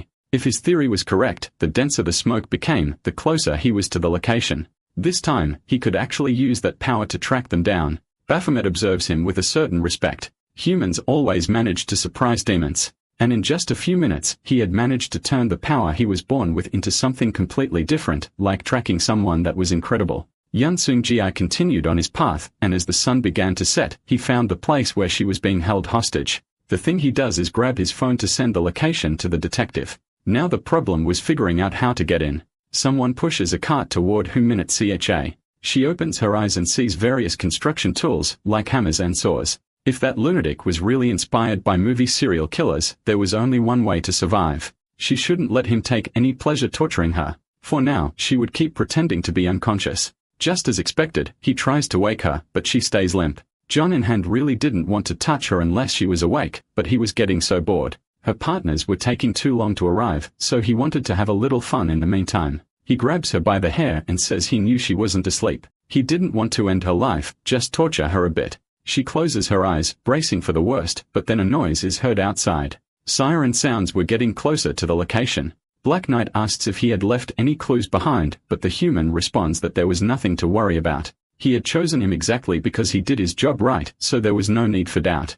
Maybe another player had found them and called the police, or one of the players was also a cop. Those were definitely the only two possibilities. They didn't need to worry. They just had to use Black Knight's ability. John In-han gives the activation command. The cars rushed as fast as they could. When they arrived, everyone prepared to enter. It seemed the person who gave the tip didn't want to show up out of concern for their own safety. After all, that young man was cautious and shy. Just tracking the place had been enough. Now it was time for the adults to back. It was an abandoned factory, but it looked like someone had built a structure inside resembling a haunted house. They needed to search every corner of the place. From what had been reported, a woman had been dragged there, and finding her before anything worse happened was the goal. Everything seemed to be going well. But why was Baphomet's power growing stronger? One of the officers walked through the building. Walking between those windowless walls was terrifying. He saw a silhouette, but it quickly disappeared. Claws stretch out from behind the officer, and moments later, he meets his end, just like in a horror movie.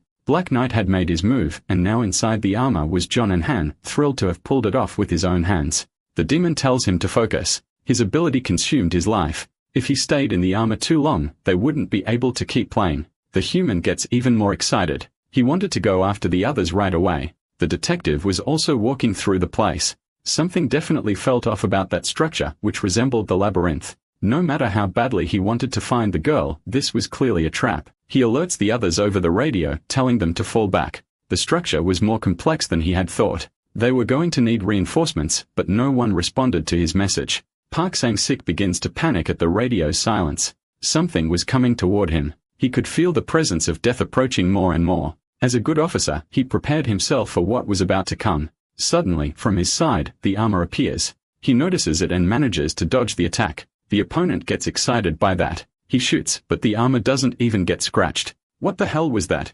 Was it a human? A demon? He was confused. The armor attacks again, and he dodges. With no better idea, he asks his demon what the hell that thing is, and he answered that it was the demon Black Knight. The detective questioned him about it while continuing to attack. As far as he knew, participating demons weren't allowed to attack humans. But Gargamon said that was his ability and told him to take a closer look. You could see a human face inside the demon's helmet. Damn it. Those two were taking advantage of the loose interpretation of the rules to attack. He dropped his weapon to the ground, human or not. To survive, he would have to fight. Meanwhile, his opponent was enjoying himself more and more. Young Sun, Guy, started to worry about the delay and the noises he was hearing from inside. Suddenly, the detective came flying out of the factory side door. The combined power of the demon and human was far more than he could handle. The young man was shocked by what he saw.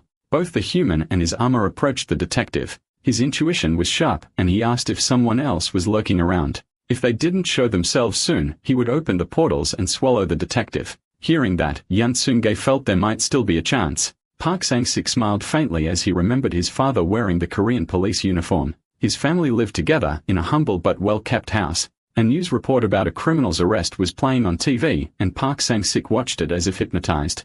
Out of nowhere, his mother smacked his head with a spoon, asking if he wasn't tired of watching that. But the boy replied that seeing that kind of news inspired him. His father would come home in the late afternoon, always bringing treats for him and his little brother. He always made a point of telling the most interesting stories from work. But one day, it wasn't him who came back. It was his co-workers bringing the news. It seemed that while investigating a criminal organization, he got caught. The man who had seemed invincible, who had even survived a stabbing before, lost his life due to the damage from multiple kicks, and the people responsible were too many for the main culprit to be identified. On the news, the report about the fallen officer was covered up so people wouldn't lose faith in the police. Staring at the TV in disbelief, he realized how unjust society could be. Angrily, he threw the remote on the floor and snapped. He decided to become a detective specifically to bring justice to his father. But sometimes, evil ends up winning, all because of the loopholes in the law and backdoor deals driven by personal interest. Sometimes the ones responsible for enforcing justice stank worse than the criminals. Park Sang-sik hadn't become a detective just for his father, but to carry his father's will and try to end those injustices. Someone needed to clean up that mess. He wanted to offer justice to the weak, so he gave 100% of himself to his work. One day, something abnormal appeared before him. It was his chance to deliver justice with his own hands. Back to reality, the detective had been hit hard and thrown far. Gun in hand was enjoying that raw power more and more. He was barely standing, but still trying to stay in the fight. He couldn't lose like that. There were still many injustices he needed to judge. He pulled his key from his pocket and tried to open his hell, but his opponent grabbed his hand, saying that if he couldn't turn it, he couldn't open it. Even so, Park Sang-sik kept trying, but was soon knocked out again. As soon as his key hit the ground, Jon in hand kicked it far away. Gargamon said he couldn't intervene, but still pointed out how unfair that fight was. His opponent asked how he expected the fight to be. Because as he saw it, no matter how many strategies the detective came up with, society hadn't evolved enough. Nothing was more pleasurable than being a predator. One can simply dominate and devour its prey. In other words, no matter how smart the rabbit is, it can't stop the leopard. He prepared to deliver the finishing blow when another person drew his attention. Jon in hand stared at Yan Seung-gae, wondering what that other rabbit was doing there. The detective also stared back at him, internally thankful that he had shown up. That psychopath wondered why so many creators had appeared at once. Meanwhile, the young man tried to stay calm, but his legs were trembling like leaves in the wind. Park Sang-sik hoped his ally had come up with a plan. Otherwise, they were screwed. The brute let go of his former prey, now focusing on the newcomer. He got ready. His opponent was a brute. He needed to play with his pride. And as expected, Jon in hand falls right into his trap. Yeom Seung-gi keeps his tough guy stance and calls him to a fight. The enemy heads toward him, getting closer and closer. When he's nearly there, the protagonist asks Baphomet to show him the scent of death at the lowest possible intensity. That's when he knew the fight was already won, holding back until the last. When his opponent throws the punch, he dodges. John in hand realizes that guy managed to dodge a strike that not even the detective could avoid. He smiles, certain he would come out victorious. When he heard about Baphomet's power, he knew that with a bit of logic, it could be turned into a very powerful ability. One of its uses was to predict what the opponent would do and which path could be used to escape death. And in this case, since it was a physical attack, it became easier to dodge. In other words, by knowing exactly when he had a 100% chance of ending up 6 feet under, he could dodge attacks with precision. Little by little, John in hand grows confused about why he isn't able to catch his prey. And in his mind, Black Knight warns him that the more he moved, the more his life dropped. He needed to land the final blow quickly. Meanwhile, young Sungai was silently thankful for his morning training. His stamina was great. He could keep up that speed for a while longer. He keeps dodging, forcing him to move even more. Confident in his victory, he keeps toying with his opponent's mind. His reflexes and physical condition had really improved. He hops back a few times, but Baphomet warns him about the time. They needed to find a way for the brute to commit betrayal. But Yun Sungai refuses the suggestion. He had partners, and while he held the opponent's attention, Park Sang-siko was slowly moving toward the key. If he could grab the key in time, they could secure victory. That way of thinking was genius. But what if John and Han noticed the detective's presence again? Baphomet wondered. As if he had heard it, he starts wondering why that little bunny was provoking him and running around all the time. And then it hits him. As he turns, he sees Park Sang-siko with his hand almost on the key, but still not close enough to grab it. He gets furious with the situation. How dare those two mess with him like that? Without thinking twice, he rushes toward the detective who spends his last bits of energy to reach the key. Park Sang-siko finally grabs it and aims at his target. It was time for someone to be sent to hell. He turns the key and the door opens. Slowly, the chains begin wrapping around John and Han and start dragging him inside. But before he could fall into the hell of injustice, he grips the ground, shocking everyone. He knew he deserved to go to hell for everything he'd done, but there were still many things he wanted to witness in that world. In the red light district, several people walked down the street. A boy had been born and raised in that place.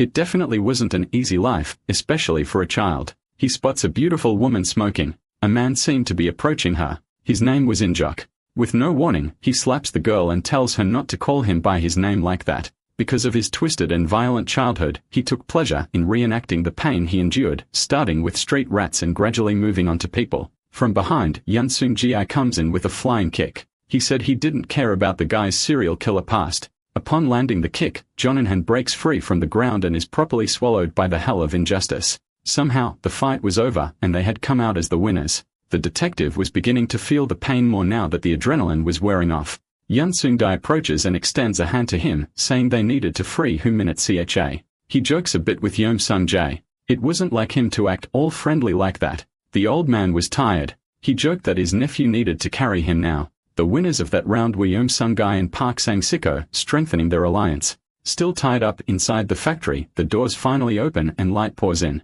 They had really come for her. They took a beating, but they managed to achieve the objective. Yun Sung-gai grabs a shard of glass and begins cutting her loose. As soon as she's freed, her legs give out and she falls into his lap. She always acted like she was strong, but now she was crying like a child. Having felt death at her doorstep was terrifying. He gave Huminat Cha time to let her emotions out. Park sang sick, and he had sent that brute to hell. There was nothing to fear anymore. Gradually, the medical team arrived, and everything was arranged so it looked like the detective had rescued a kidnapped girl. Meanwhile, our protagonist hid in the shadows and left without leaving a trace. The killer had escaped and was being hunted. And with that, the case seemed to be closed. But the news report on TV about the case caught the attention of a certain businessman. Little by little, he started connecting the dots. That guy had appeared during the Gakka's battle, and now again in this case. There was a possibility that the detective was also a creator of hells. To the world, the culprit had fled and was on the run. But what if he was actually inside the detective's hell? Yoon Minute-han decided to make a call to the CEO. He asked his boss to open an investigation into Park Sang-sik under the excuse that he wanted to express his respect and gratitude for the rescue. Soon, he would find out if his suspicions about that officer were correct. At the hospital in the morning, Yeom Seung-gai was reviewing some documents while Hu Minute-chai slept. Little by little, she started waking up and found a young man in front of her. He teased her saying the brat had finally woken up. Without thinking twice, she jumped into his arms, knocking everything to the floor. Hyun Seung-gai was flustered by the sudden contact, but when he saw her crying, his expression changed. For a man, he was doing quite well. Embarrassed, he stood up and placed 2-minute Chai back on the bed. For now, she needed to calm down and rest. Meanwhile, he would let the detective know she had woken up. But before leaving, he had to hand her a few documents. It was the research on their other two opponents. He had wanted to give it to her earlier, but due to the incident, only managed now. Before leaving, Yan Sung-gae asked 2-minute Che to read everything carefully and told her to take care of herself. When he arrived at the detective's room, he jokingly said he was hurt that he went to see 2-minute Che, a grown man, jealous. Imagine that. As they continued talking, the detective reached into his pocket and handed a key to Yan Sung-gae. After everything that had happened, it was clear that tracking other creators of hell wasn't going to be easy. Guys like that serial killer wouldn't stop for anything. And as the game went on, the danger would only grow. That was a copy of the key to Park Sang-sik's house. Even if their opponents were crazy, they probably wouldn't dare invade a detective's house, so it was safer there. Yan Sung-gae agreed with that logic. In the end, having an adult to rely on wasn't a bad thing. He said he would move in as soon as he finished sorting out some things at home. But Park Sang-sik had one more thing to give him. He grabbed a notebook and handed it to Yan Sung-gae. That notebook contained the correct information and numbers, unlike the one he had given earlier when they formed the alliance. For a moment, Yan Sung-gae's whole world shattered, because that man's action could be considered a betrayal. If that triggered his key, it would be the perfect chance to eliminate him, because that detective by the end of the game would definitely be a formidable enemy. All his abilities were top tier, and based on their past battles, he would surely be the final opponent. What should Yeom Sung-gi do? He wondered, now that he had confirmed the crime, should he save it for later or eliminate him now? Sensing that the boy seemed off, he asked if Yeom Sung-gi was feeling unwell. Hyun Sung-gae dodged the question and said he just needed to use the bathroom. As expected, his keys were glowing. Baphomet appeared and commented precisely on the change in the notebook's information and how much it could have put them at risk. As a result, the sin of betrayal had been committed. So it was the perfect time to finish off the detective for good, because he not only had a powerful ability, but also knew too much about them. The next time he betrayed them, it would probably be at a moment when Yeon Sung-gi would end up stepping into his hell. The young man gripped his key tightly. When the demon had given him the chance to create his hell, he chose betrayal because it was the sin he hated the most. But if he betrayed Park Sang-sik now, he would never forgive himself for being no different from the ones he had condemned to suffer. Thinking further ahead, what if when he grows old and dies, this betrayal becomes his karma, sending him to his own hell? In that case, he would have to see the faces of everyone he hated all over again, and that was the last thing he wanted. Baphomet listens and says that when he met him, he wanted him to use his inferiority complex, his negative thoughts, and his anger to create the perfect hell. But the more he got close to those two humans, the more he felt that Yan Sung-gae was becoming a completely different person. Human relationships and their attachments don't interest me. But if at any moment, Yan Sung-gae's choices threaten both of their lives, then Baphomet would make him regret ever making that decision. The young man agrees to the conditions, but was sure he wouldn't let the demon regret it. Back in the detective's room, the three end up gathering and chatting for a while longer. Suddenly, a man approaches and it's none other than Yoon Ning-han. He had gotten the information he wanted and decided to make his official appearance. After talking for a long time, Hyun Minute Chai decides to return to her room to rest a bit more. In the hallway, without knowing who the other was, the two hell creators end up crossing paths. Yoon Ning-han enters the room acting all friendly, saying he was happy to see them again. But that instantly puts both Yoon Sung-gae and Park Sang-sik on alert. Dropping the act, he asks if the two were joining forces or planning to send him to hell. The young man becomes slightly wary, but the older one steps forward. Feigning ignorance, Park Sang-sik says he has no idea what he's talking about and asks how he got access to such a private room. In response, the businessman comments that the detective's acting deserved a Nobel Prize. Right then, they knew there was nowhere left to run. Yoon Ning-han continues his speech saying that officially, he was there just to congratulate a police officer who heroically saved a girl from a serial killer. But in truth, what he really wanted was to propose an alliance to the two of them. Yeom Sung-gae is caught off guard by that proposal. But what he wondered the most was how that guy had managed to track them down. Had he made a mistake that night? Or had he left some trace the day they saved Hyun Minute Cha? The businessman notices the boy's curiosity about how he figured things out. He says it hadn't been that hard after all. A detective who always stood out and a kid who looked way too young to be his partner were bound to attract attention. To top it off, Yoon Ning-han had asked his secretary to dig into their lives a bit, and that's when he discovered that Yan Sung-gae was just a student. He puts the fruit basket on the table and says that made him wonder why a renowned detective was getting involved in matters outside his jurisdiction, especially dragging a mere student along. That's how he came to the conclusion that the two of them were probably hell creators and had formed a temporary alliance. During the Gagaka battle and in the serial killer case, the two fought together because their opponents were also players. With that said, he didn't need to explain further why he had come to that conclusion. What should they do now? Should they admit it, or maybe the detective had another idea to escape this situation? Park Sang-sik smirks and mocks the enemy, asking what exactly he expected the two of them to say after all that. That reaction catches the other two off guard. But before anyone can say anything else, he asks what Yunhan really wanted in the end. Should they kneel and beg to be his servants like Jeonchil did, or was that not necessary? It looked like the businessman had finally found a player on his level, someone who also had information about his life and his moves. Yoon Minghan says that wouldn't be necessary. He wouldn't have wasted his own time if that was his goal. He probably would have just sent one of his lackey. As he already said, what he really wanted was a very strong alliance with the two of them. But Park Sang-sik immediately refuses. He already had a strong alliance with the architect and had probably recruited the streamer too. It was time to reveal the truth about what the spoiled brat really wanted. He gives a sideways smile and drops a piece of information neither of them expected. It looked like John Jeonchil had disappeared and the businessman didn't know whether he was dead in hell or just in prison somewhere. So he wanted to catch the one responsible. He wanted to find the person who had managed to move around him without being seen. Without a doubt, whoever pulled that off had to be one of the most dangerous players among them, he said as he extended his hand. Yuninghan didn't want to make empty or pointless offers.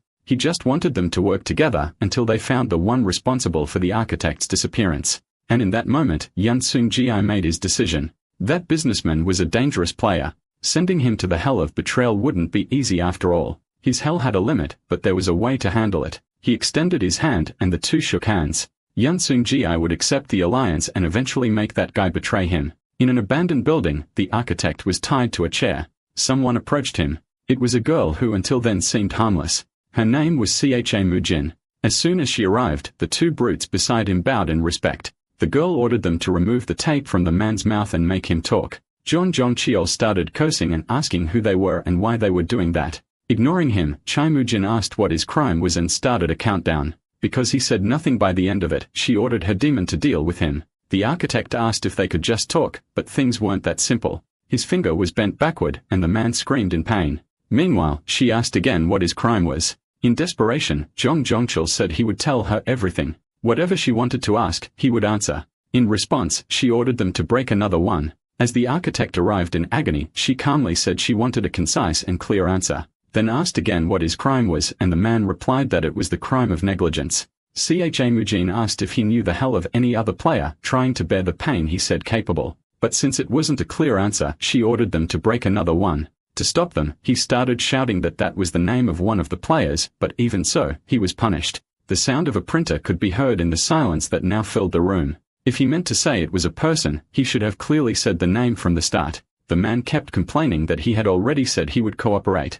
There was no need for that. She examined the information she had gathered about Yun Ninghan, also known as Capable. He seemed like a smart and well-connected guy, but that didn't matter. She would find a way to drag him to hell. With that, she ordered two of her partners to come closer and said it was time for them to get ready. Meanwhile, still at the hospital, Yuninghan said he didn't know any details about the person who had kidnapped Jung Jeonchil, which made any investigation difficult. But there was one thing he was sure of. If Jung Jeonchil had let any information about him slip to the enemy, they would surely gather to try to ambush him. She asked if his men were ready, and everyone responded yes. It was at that moment of the ambush that the businessman wanted to capture the other player. That was the goal of their alliance. 12 years ago, in a parking garage, executions were being carried out under the orders of a boss. Someone still tried to hold on to the honor of their gang, saying those rats couldn't show up like that and expect to walk away unpunished. But they didn't let him keep talking and hit him square on, continuing the beatings until he finally went silent. They knew the risk of being there and they had come precisely to settle the score. If units stayed quiet and not fought back, maybe you'd have gotten away with just a few slaps, said the leader of the rival gang named Kim Jong-soo. Suddenly, 3 imported cars pulled into the garage and armed men stepped out of each one. Cha Moon-jong, leader of the Chizuban gang, had arrived. Kim Jong-soo greeted him with the utmost casualness. One of the subordinates was irritated by the audacity of that man, but the boss stayed calm and asked what the other wanted. He smiled. It was pointless to pretend he didn't know why they were there. They had unfinished business after all. A wheelchair approached, and a vegetative young man named Cho Sun-rak appeared. He was once one of the heads of the Jong-no gang. Look at the state he was in now. He had taken such a brutal beating that they weren't even sure if he'd be able to walk again. Either way, Kim Jong-soo asks how the leader of Chaeseobang was going to pay for that. Another guy replies that it was Chosun Rak's own fault. If he hadn't meddled in their territory, that wouldn't have happened. But before he could say more, their own boss silences him with a slap. He, more than anyone, knew the situation. There was no need for them to speak out of turn like that. Well, if Cho Moon-jong understood the situation, then that meant the old man was ready to pay for the damages. 2 suitcases are thrown at his feet, and the bold one says all he had to do was fill them both with dollars and share the profits from his territory with them. That way, the resources of the Chaeseobang gang would belong to them, and they'd be able to grow faster. It was a shame the son of their boss ended up like that. So what was the old man waiting for? It was time to fill the bags, or they might as well just declare war already. Cha Moon-jong asks his subordinate to bring his daughter, and so he does, bringing the little girl out of the car. She was only 7 at the time. Kim Jong-soo asks what the hell he was thinking, trying to use sympathy against gangsters. He gently caresses his daughter and says that the man in front of him had a debt to settle with him, and in that case, she would have to pay in his place. The old man pulls a sharp object from inside his coat. His enemy had said the son of his boss would never walk again, so if he did the same to his daughter, then they'd be even. Before anyone could say anything else, he slashes both of the girls at Chill's tendons. Everyone was in utter disbelief over what had just happened. No one expected that kind of twist. There were men there who had been gangsters for over 20 years and had never seen a father destroy his own daughter's health before. That had clearly crossed every possible line. While the girl struggles with the pain, her father caresses her again and says he owes her a great debt for that, and he would make sure to repay her. An object falls to the ground and a man picks it up. Several gangsters were lying defeated around him. Strangely, black smoke was coming out of their mouths, noses, and ears. Sitting in her chair amid the chaos was Chow Mu-jin. The demon asks if he should finish the job for her, but the young woman replies no. She wanted to collect her debt herself. He just needed to push her chair. In the main hall, her father trembles, and when the door opens, he knows his time has come. His daughter had finally gained enough power to come and collect what he owed.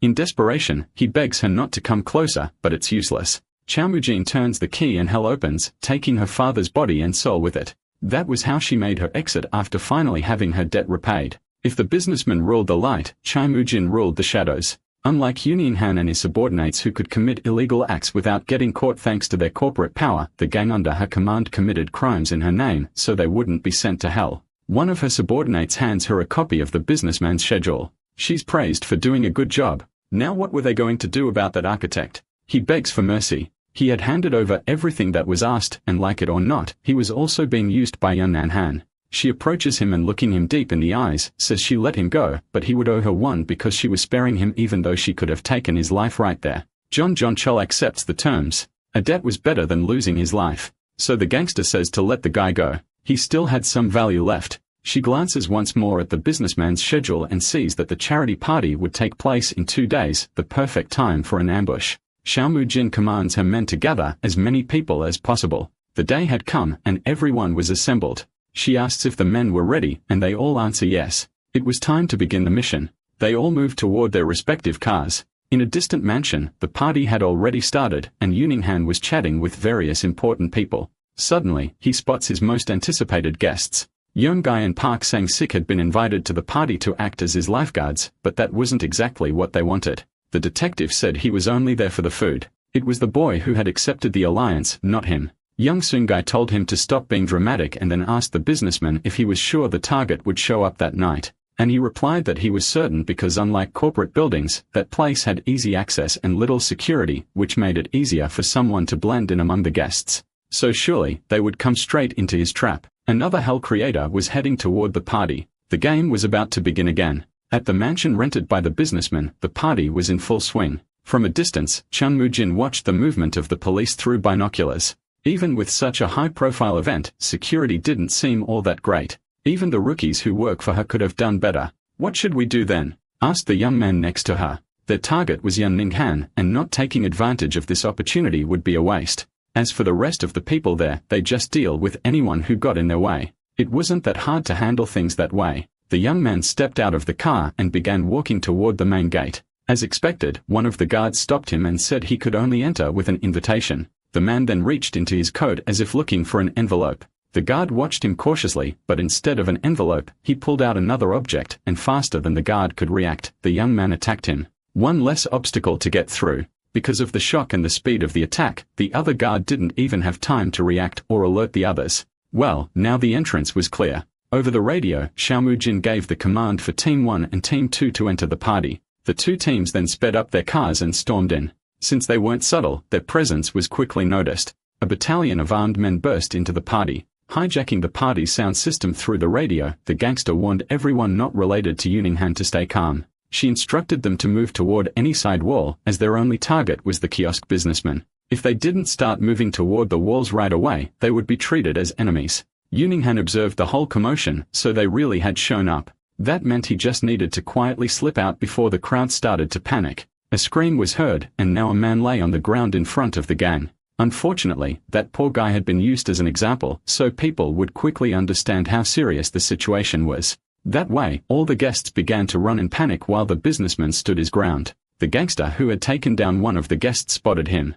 Yomsungai was clearly curious about how things would unfold, but the detective didn't let him put his life at risk. Just because they were allies of the businessman didn't mean they had to fight for him. There were too many enemies, at least 24 of them. There was no way to send all of them to hell at once. And if Yunminghan got caught, that wouldn't necessarily be a bad thing after all. He was a powerful opponent. From the detective's point of view, that choice actually made sense. There wasn't much they could do there. The businessman tried to handle the situation as casually as possible, as if he had everything under control. One of the subordinates radioed the boss to say they had found the target. Where should they take him? She replied that they didn't need to take the man anywhere. Her order was simple: eliminate him. Her demon asked if she wasn't planning to throw him into her hell, but she answered that the rules were clear. Lucifer had said it was a death game, and sending people to hell wasn't the only way to win. If she showed up in person to send him to hell, it would be a risk. Besides, that pig of an architect had said that in addition to himself, the businessman had recruited some guy named Gagaka as well. The image of the architect screaming that information flashed through her mind. The moment she stepped into that mansion, she would become an easy target. She was just being cautious. Although he understood what she was saying, her demon didn't really like the plan. After all, what he wanted was to see humans being sent to hell. She lets out a loud laugh and says that Cherubim didn't need to worry. As soon as that game was over, she would send every gang member who was present the day she got injured straight to hell. It seemed the businessman had everything under control. He snapped his fingers and said it was time to start the game. One of the gangsters asks if he had completely lost his mind, but little by little, armed men begin to emerge from the crowd and move toward the gangsters. The men start the fight, and it looks like those on Yunhan's side begin to take the advantage. They might have known his entire schedule, but there was no way they could have checked the full guest list. Before the party even started, the businessman had prepared himself by hiring several guards to blend into the crowd. He instructed them to stay in character without raising suspicion and to keep an eye on everything around them. Mujin wasn't the only one with powerful men at her disposal. He gave her credit for having the audacity to try attacking him, but what was she going to do now? In the shadows, the gangster smiled. Over the radio, her men report the appearance of the guards and that they couldn't even get close to the businessman, so she gives the command for groups 3 and 4 to break in. Once again, more cars begin to move and enter through the mansion. Yuninghan watches the situation unfold and isn't surprised by the reinforcements. Slowly, he begins walking toward his mansion. It was time for her to make her move, so she tells her demon to go after that man and bring him as a gift. She would definitely make him the next commander of all hell. Cherubim steps out of the car and begins walking toward his target. The battle rages on in the mansion's garden, and when Cherubim arrives, his strength makes a big difference, shifting the pace of the fight. That demon had no physical form, but he was capable of possessing humans. However, during one of his punches, he ends up breaking the hand of the man he was possessing. A guy takes the opportunity and lands a clean hit from behind. At that moment, Cherubim uses the fact that his old shell was destroyed and takes the body of the man who struck him.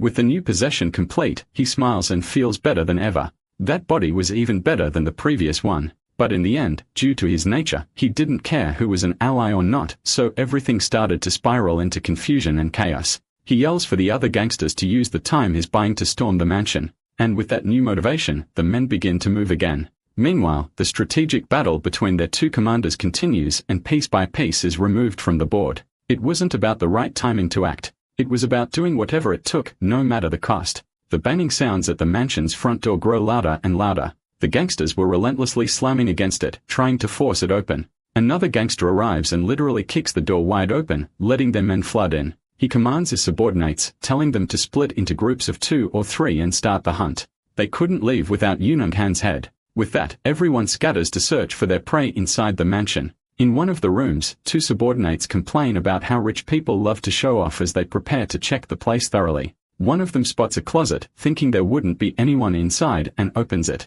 But inside that closet was Gagaka holding his key in hand. And one by one, he began swallowing the gangsters, dragging them into his invasion hell. The boy's hell had a condition. In theory, it wasn't supposed to function inside that mansion. But as a strategist he was, before even creating any attack plan, Yan Ninghan had invested in a defense strategy. By taking the property documents of his estates, he added Gagaka's name to all of them, specifically so the boy could activate his power on any of his private properties. That way, the boy took the opportunity to prepare his territory by building various secret passages and traps inside the mansion. As a result, he could move freely and reach any corner of the house faster than anyone else, maximizing his abilities in the process. Meanwhile, Ninghan watched everything from the VIP section. More people than he expected were ending up in Gagaka's hell, but even so, they still hadn't caught his true enemy. Where could the boss be after all? Finally, that whole battle had reached a stalemate. Xiaomujin realized that the members who had entered the mansion were disappearing quickly. All she could hear were their screams before being devoured. That power could belong to the businessman or maybe to his other partner. Unfortunately, she had already sent all her men in there. She ordered the remaining members inside the mansion to exit to the garden because it seemed like he couldn't use his key there, so it was a safe area. Little by little, they began to come out. In the end, they weren't so dumb after all and were retreating. Now that things were getting fun and the boy was enjoying himself, they decided to leave. With no more cards up his sleeve, he stayed inside the mansion and told Gigaka to do the same. Calling the police in that situation would be a waste of time. The only thing that could turn the tide in his favor was the alliance he had with Yeomsungai. Outside, the two of them held their positions just like all the other guests. Yeomsungai reached into his pocket and pulled out an earpiece. It seemed they had one more player in the game, someone even Ninghan didn't know about. Minute Chai was their secret trump card. He called her over the radio and she responded, saying she could hear him loud and clear. Yeomsungai asked if she had managed to locate the player attacking the mansion. To use her power properly, she started running around the mansion. With her ability, she could pick up Yeomsungai, Park Sang-sik, Ninghan, Gagaka, and one more person. She was close to the mansion's entrance, but since it was a woman, she wouldn't be able to drag her into the hell of lust. He said they couldn't move at the moment and asked if the girl was willing to follow his orders. Well, she had almost died once, so at least she was sure he wouldn't betray her. She just said she was ready for anything. The step was to try to make contact with that woman to understand why she was still hiding. Most likely, her hell's versatility was pretty low and she wouldn't be able to do much with it. Besides, her demon was in the garden, so she had time. Slowly, she approached the car. Meanwhile, Cho Mujin wondered what her next move could be. If the police showed up, she had no choice but to run. Suddenly, a girl opened her car door and startled her. As if she knew her, the girl asked to come in, saying it was cold outside. The gangster asked who she was, and Minute Chai replied that it would be easier to show than explain, then pulled her key from her pocket. How did she know she was there? And more importantly, how did she know she was a hell creator too? Could that be her ability? Girl told her not to be scared. She wasn't there to fight, and the proof of her intentions was that her KI wasn't reacting. There was someone who was interested in having a little chat with her. Then she took out her earpiece and placed it in Chai Mujin's ear. They began to talk, and she asked what he wanted since if he was in the garden, it meant he was hiding among the businessman's guests. Well, he really was hiding, but he had a goal, and for that, he needed her help. His goal was to try to capture Yan Ninghan together. At that exact moment, she couldn't do anything from outside, and it was obvious from the way her partners were just standing around in the garden. If she was willing to follow what he had to say, then he could catch the businessman by surprise. She wondered what she should do since she didn't know that guy's true intentions. But as she had said, her hands were tied outside. Everything was going exactly the way Yeomsungai wanted, and in the end, she accepted that partnership. Little by little, she passed new orders to her subordinates. They turned to the guests and threatened them to follow whatever the guy said. Everyone had to form a line. They were going to enter the house of the person who had invited them. Slowly, they began to move and enter the mansion. Everything was going according to plan. Once all the hostages were inside, the new order was one gangster per guest. So each gangster chose a guest and paired up with them. It looked like a crazy three-legged race was about to begin through the mansion. The one who came up with that idea was Yeomsungai. That was the best way to deal with Kagaka's hell. He contacts Ninghan and asks what he should do next. Unfortunately, all those people were his valuable clients. There were many publicly important individuals in that place. Besides the guests, what would the hell creators think of him? And how would he explain all of that to the authorities afterward? In other words, his hands were tied. For the sake of his reputation and his current business, he couldn't use his power. That said, he orders that under no circumstances should Gagaka use his ability, and that way, the gang members could continue their search with fewer problems. From the moment Yan Sungai accepted that alliance, he had no interest in the player targeting Yuning-han, because the true danger in that gang was the businessman himself, and eliminating him was what truly mattered. Yan Ninghan started having an anxiety attack. The gangsters who had only been relying on brute force until then now began to make strategically rational decisions. In other words, it seemed like the person in control of the situation had changed. But who was this new person behind it all? He had those three as his partners. Could his opponent also have other connections? No. That couldn't be possible. Most likely, the person behind the new orders was someone on the inside, and that theory explained why they were able to create a system to counter Gagaka's power. He definitely didn't want to have to rely on his demon's ability, but the time had come to use it. He calls for Ram and he appears at his side. And so the businessman asked to use his future vision ability. That was the time a human had ever requested it, so he would do it gladly. The demon strikes his staff on the floor. The Eye of Horus begins to glow and a magical pattern forms on the ground. And, of course, Yuning-han hadn't wanted to use that ability before. Despite being overpowered, it could only be used 3 times, and he wouldn't be stupid enough to waste it on anything less urgent than what he was facing now. The room begins to shine, and the businessman sees fragments of the future unfolding over the next few hours.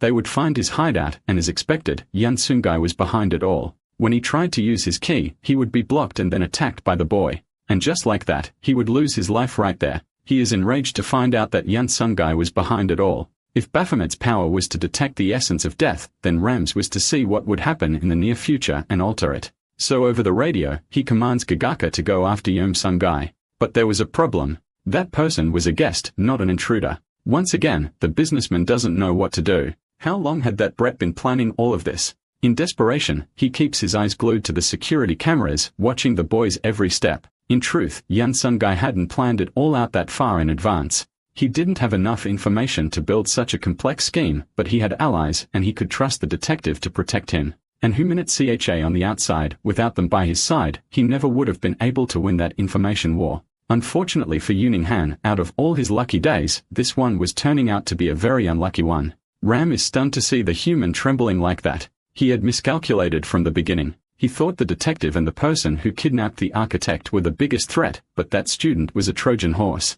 At that exact moment, he couldn't even rely on Gagaka's ability. He could only count on himself. He couldn't believe that someone like that nobody had betrayed him. He would definitely judge that stupid kid's incompetence. So he gives the order for Gagaka to act. It didn't matter what the guests thought. They wouldn't be dragged into it either way. Gagaka is thrilled by that command. If he could act without as many restrictions, he absolutely would. His demon couldn't be more excited, and then he transformed into Yuning-han. The whole thing would just become a game of tag with a fake decoy. And as expected, his opponents were falling for the streamer's trap like a bunch of clueless ducks. In that way, they could already count 4 opponents out. He turned the key and the gates opened. Someone relayed the information that the businessman was near the lobby. It was time to forget the guests and take action. Yan Seung-ji couldn't understand why the gangster who was with him had run off, especially since he didn't have a comms device. Then he told him he had found the target in another part of the mansion, but that didn't make much sense. Staying alive even while hiding would be difficult. What the hell was that lunatic planning to do? The real Yuning-han appeared and headed toward Yunsun Gate, while Jinjiang distracted the others with his disguise. Ram asked what he was thinking and if he had a plan. After all, exposing himself like that wasn't exactly a wise move, but his goal was clear: find that little nerd and finish him. Then his demon asked how he planned to do that. That's when the businessman extended his key to him. He had the ability to foresee the future, something his opponent didn't have, which meant that compared to someone like him who had that power, someone like Yan Seung-ji could be considered incompetent. To conclude, Yuning-han told Ram never to question him again. He truly hated the feeling that someone might be above him. After all, he came from nothing. An old woman walked down a dark hallway and opened a door. Inside that room was Yuning-han, 7 years old. She greeted him with all the warmth in the world and asked if he was hungry. She had brought roasted sweet potatoes for them to snack on. The child said he was studying and working hard to become a successful boss and have loads of money. His dream of being rich was so innocent. He just wanted a good life and to pay off his father's debt so he and his grandmother wouldn't have to keep running. She gently stroked his head and said that even though the world of money and fame might dazzle the eyes, there were things more important than that. The child looked confused for A, and his grandma said that, for example, the time they spent together couldn't be bought with money. After all, not everyone can be bought with money. There were things that not even a very rich person could obtain. In other words, she didn't want him to become someone like his father, who was blinded by money and ended up losing everything because of it. A few years later, they were in the law office. The bills had finally caught up to them. That amount of money couldn't possibly be paid by them. Because of that, his grandmother fell ill given her age. That's how a young Yuning-han ended up alone in the world. While he was still mourning his grandmother, a man approached him to collect payment for the cremation. With no money to pay, the man tried to yank the from his hands and it fell. It shattered, scattering his grandmother's ashes across the floor. From that point on, Yuning-han started working wherever he could. He remembered his grandmother's words that not everything could be bought with money and fame as he watched his belongings in the rain. He had been evicted, and all these things were out on the street. That was when he became sure that without money and fame, he wouldn't be able to buy anything. He wrote a note to himself saying never to let anyone look down on him again. Then he started focusing on his studies and dedicating himself to his goal. He would do whatever it took to reach the top, leaving the weak behind, dismissing incompetent people and align with those who could help him rise. That's how he managed to reach the top of Key's corporation, where his workers begged at his feet, but he didn't feel a shred of pity. After all, if they didn't want that negative result, all they had to do was stop being incompetent. It was better for that piece of trash to disappear from his sight. He wanted to show those who were born lucky, but were incompetent, what true hell really was. At that moment, a being approached him considering him competent for its goal. Had he ever considered dealing with the humans he hated in a different way than that? And it was then that he saw a way to never be at a disadvantage again. Walking through the mansion, he finally came face to face with Yoon Sung-gae. The young man noticed his presence and was startled, since in theory, he was supposed to be at the main hall. He was going to make Yoon Sung-gae pay the price for making him look like a fool. Yoon Sung-gae is startled to see Yoon Young-han standing right in front of him. He was supposed to be in the entrance hall, not here. The businessman yells that he will make him pay for the crime of making him a fool. He approached the young man with such confidence because he was certain he would win. His certainty was that his opponent wouldn't be able to send him to hell because most likely, Young Sung-gae's hell was less versatile than his own. Even during the fight against Kagaka, when they met at the hospital and even at the party, had none of those moments when his life was in danger. Did he use his ki, which indicated the limited versatility of his hell? Certainly, Yoon Sung-gae had already committed the sin of being incompetent. The act of blindly attacking an opponent without knowing their abilities and always relying solely on rational judgment against someone as absurdly competent as Yoon Eun-han, he had made the mistake of rebelling, which leads them both to the current moment. But were the businessman's assumptions actually true? Had Yoon Sung-gae really committed the sin of being incompetent? Well, the result was clear. The key hadn't reacted, which made the businessman even more doubtful. After all, if he was able to see the future and his opponent wasn't, then he became the incompetent one. Not understanding why that was happening, Yoon Ning-han turns to Ram and starts arguing with the demon. He asks, wasn't discovering Yoon Sung-gae's move proof that he was more competent than the boy? Ram looks at him and swallows hard. No matter how much his human screamed, the outcome had already been decided. The young man begins to smile. Being able to predict the future really was an amazing ability. But what else could he do in that situation? Even if he approached Yoon Sung-gae right now, the young man wasn't sensing the essence of death, which meant that Yoon Ning-han was no longer a threat to him. A crime is defined by human actions, but does just thinking about killing someone make a person a criminal? The correct answer was no. So the future that Yoon Jung-han had foreseen and tried to change could no longer be considered a crime. Even if he had predicted Yoon Sung-gae's crime, he had already made sure it didn't happen. To seal the coffin shut, the young man throws it in his face that the businessman had never understood how to properly use his own abilities. Yoon Ning-han is left in complete shock that nobody was right. Because of the restriction of only being able to see the future 3 times a year, that had been the time he really used the ability. And because he waited so long, his lack of knowledge backfired on him. Even so, he still believed that Yoon Sung-gae wasn't capable of sending him to hell. And so nothing would change, except the young man's ki was glowing. Yoon Ning-han wonders why that didn't happen in his vision, but was happening now. The fact was clear. By changing the future, Yoon Sung-gae was now capable of sending him to his hell. After all, the businessman had committed the sin of betrayal against him. He begins to scream in desperation because he had always made the right choices in life. But it was exactly because of that he was being judged for always choosing the option that benefited only himself. Betraying someone became inevitable. The portal opened and the tentacles reached out toward Yoon Ning-han. And thus, the businessman was captured, dragged into Yoon Sung-gae's hell, letting out his final screams before the doors closed completely. A winner had been decided. Sometimes being a little patient is the best choice. Because he made the decision not to attack the detective that day, he ended up catching Yoon Ning-han. So that's his end, says Ram. As he dissolves in front of the other two, Baphomet couldn't have been happier.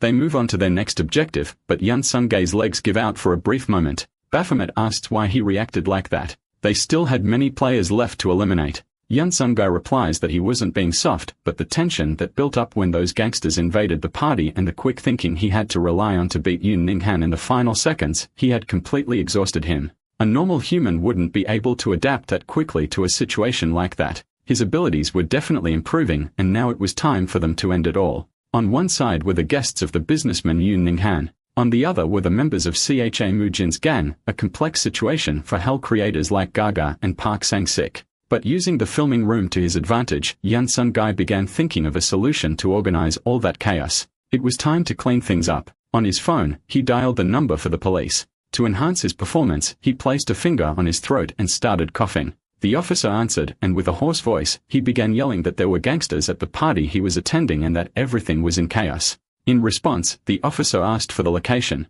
Yun Sung-gae's act had been flawless. He had called the police because he needed to clean up that mess as quickly as possible. After all, there were many normal people and players in the same place. If anything unusual happened, everyone would start panicking and attacking. And the reason for calling the police was that he needed Cha Mujin's allies to be restrained quickly. And so it happened. The police arrived and began arresting the gangsters one by one. There was still one active variable. The girl's demon was among those being arrested. And at the chance he got, he possessed a police officer. Taking over the man's body for himself, he realized something was wrong. He needed to protect his human immediately. So he dropped the gun in his hands and ran toward her. Yun Sung-gae watched everything through the security camera and told Hein Minute Chai to get out of the car right away. She took her earpiece back and stepped out of the vehicle. Yoon Ning-han had been taken down, so her job there was done. She said goodbye to Chai Mujin and ran off as if she were just a local resident. Shortly after, Cherubim arrived at the car worried about his human, but everything that happened had left her in a difficult situation.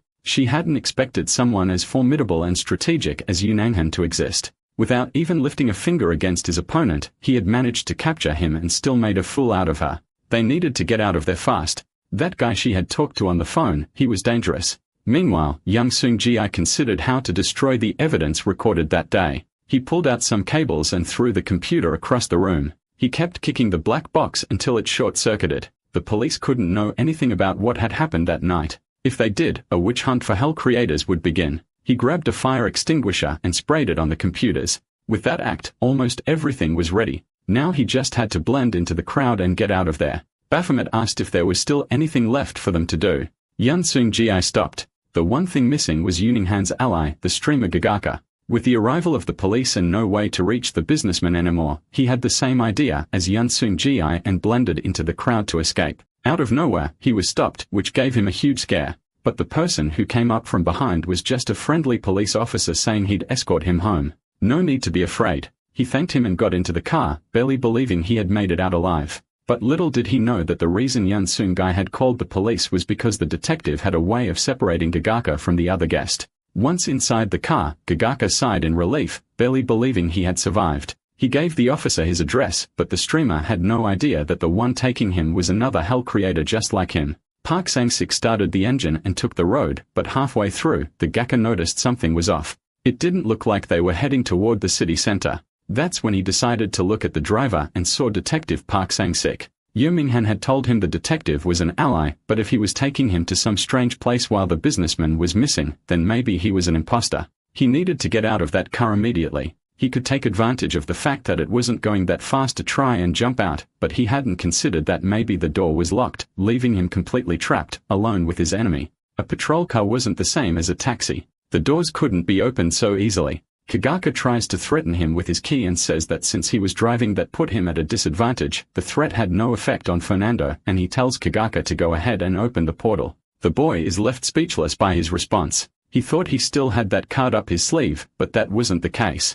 Bluffing wasn't going to work against the detective anymore. Fernando had a few theories about the young man's power. He had always sent people to hell in specific places. In other words, his power had a location restriction for activation. If the place didn't belong to him, he couldn't open the portal. Then he pulls out his own key and threatens that if Kagaka didn't want to open his own hell, the detective could do it for him. With a number of people, the boy had already sent to hell. There was no way he was innocent. So if he wanted to stay alive a little longer, he'd better sit quietly like a good boy. Realizing he had no way out, the Gaga agrees to the officer's terms. They finally arrive at their destination, and none other than Carlos is waiting for them. Somehow, the young man had managed to arrive there. He jokes that the taxi driver played fast and furious when he offered to double the fare. Well, the important thing was that he made it safely, and it was time for the main character to enter, says the detective. He opens the door, and faster than a rabbit, Gagaka jumps out of the car. He kneels in front of Carlos and starts repenting, saying he was wrong. He would do anything to be forgiven, but as soon as he raises his head, he realizes it won't be that easy. The two looked at him as if he were some inferior creature. That was the guy Yuning-han had said was the detective's lackey, but it looked like the story was different. Actually, the detective was his subordinate. The businessman had underestimated that nerd and ended up being defeated. If it had been the gangsters, at least the body would have been found. Carlos approaches the kneeling boy, who turns his face away. He says that as Gagaka had probably noticed, Yuning-han was now in his hell. So what should they do with the little rat who was left behind? Shamelessly, the redhead tries to plead for his life. But if he wanted to live, he had to prove himself useful. Carlos gives a slight smile. He had already thought about taking advantage of Vigaka ever since he saw him at the mansion. All because Vigaka's hell condition was great for defense. Put another way, it was like a laser tower that automatically eliminated intruders. But even more useful than that was the power of his demon, Jinjon. With that, he could confuse the enemy or even use him as a decoy. Before facing the final battle, dealing with Kagaka was indispensable. But for now, since they were still in the middle of the game, he was still usable. From afar, someone watches the mess of police cars outside the mansion. Now that the police had arrived, unfortunately, the game was over for now. That was the demoness Sumona. She asks her human, Jane Doe, who she thinks won the battle. And she replies that Yuning-han had lost even though she once thought he was a strong candidate. Because if he had actually won that battle, he surely wouldn't have called the police to avoid damaging his reputation or exposing himself. If he wanted to clean things up, he would have called his private security team, so there was only one possible answer. But it probably wasn't the gangster who subdued him either, because it made no sense to abandon her subordinates like that. There was a person involved. Samantha praises her human. She really was smart. So their next target could only be that person involved. After all, they liked going after big fish. Jane Doe presses her pen to her clipboard. Before he could flip the game board they had built, they needed to send him to hell. In a messy room, Jin Chol lies wrapped in his blanket. Gorgon and Kayles wasn't too pleased to see him like that. He knew the human was traumatized, but sitting at home doing nothing wouldn't help. The architect keeps whining about being tired of the whole situation, tired of using Han, tired of the gangsters. Look at him. His precious fingers have been broken. After all that, he definitely didn't want to go out anymore. He just stayed home ordering food. He only made a contract with the demon because his co-workers were annoying. He never wanted a life like this. Gorgyuden, obviously, was also regretting having chosen that man as his human. Suddenly, the doorbell rang. John Chol asked for the package to be left at the door, but the doorbell wouldn't stop ringing. Annoyed, he got out of bed and walked toward the door. He thought he would come face to face with the delivery person, but instead, he found himself facing another demon and his human. The child in front of him was Song Minute Woo. Despite his age, he was also a demon creator. The news was covering nothing else. Every channel was talking about the strange disappearance of the TS conglomerate director. Yun Sungai listened to the broadcast while doing his morning jog. It seemed like they had entered a moment of peace. The tension surrounding the hunt had lessened. Gagaka and Yun Sungai even spent time playing video games and having fun. Even so, Hu Minute continued her research. Song Minute Woo was still attending his classes normally. Cha Mujin also did her part to try and recover the partners she had lost. Jane Doe took the time to calmly build her strategy. And the reason for that peace was simple. With the elimination of Yuning-han, the game had become more balanced. When there are too many players, it's easier to search and expose their weaknesses. A good amount of time had passed since the start of the game, and everyone had started to understand the rules better and better, realizing they would literally become easy targets if they drew too much attention. Lucifer watched them. Only 7 players remain now, but that much Khan didn't suit the King of Hell, and he was starting to get bored. Suddenly, a demon manifested beside him.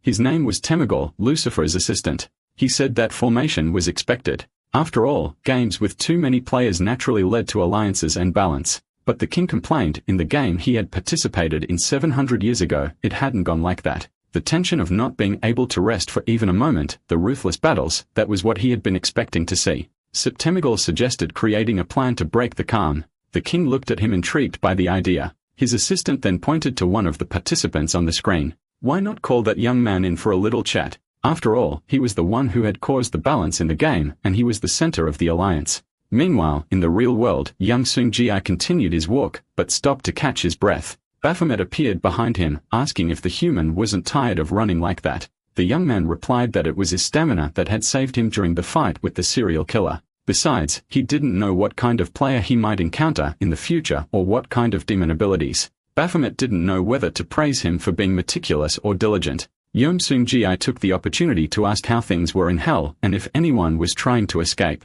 The demon summoned his surveillance tablet. He said there were attempts, especially from the smarter ones, but they both knew that no matter how hard they tried, Yeom Seung-gi was a genius. There was no escape from his hell. There wasn't even a sign that the sinners were trying to stage an attack or hatch a plan. Suddenly, the brick he was holding onto broke free from the wall, dragging Yuning-han back into the pit. But Baphomet still had a question. He wanted to know how long he intended to maintain that alliance. They were halfway through the game, and keeping such a big alliance was risky. It would be even harder if he started developing feelings. Maybe the others would try to take him out. The image of Hyun Minute Choi and Park Sang-sik activating their keys and apologizing flashed through his mind. Hyun Seung-ji fell silent. He put a hand on Baphomet's shoulder and said that, in the end, that was for him to decide. The demon just needed to keep trusting him. Of course, he wanted to trust him, but he also didn't want to be annihilated because of human emotions. As they talked, something unexpected happened. They both looked alertly in the same direction. Through the smoke, Temugol emerged offering his greetings. Clearly, he was interested in Yeom Seung-ji and his dominance in the game. But since he wasn't used to it, the demon couldn't manage to say the young man's full name.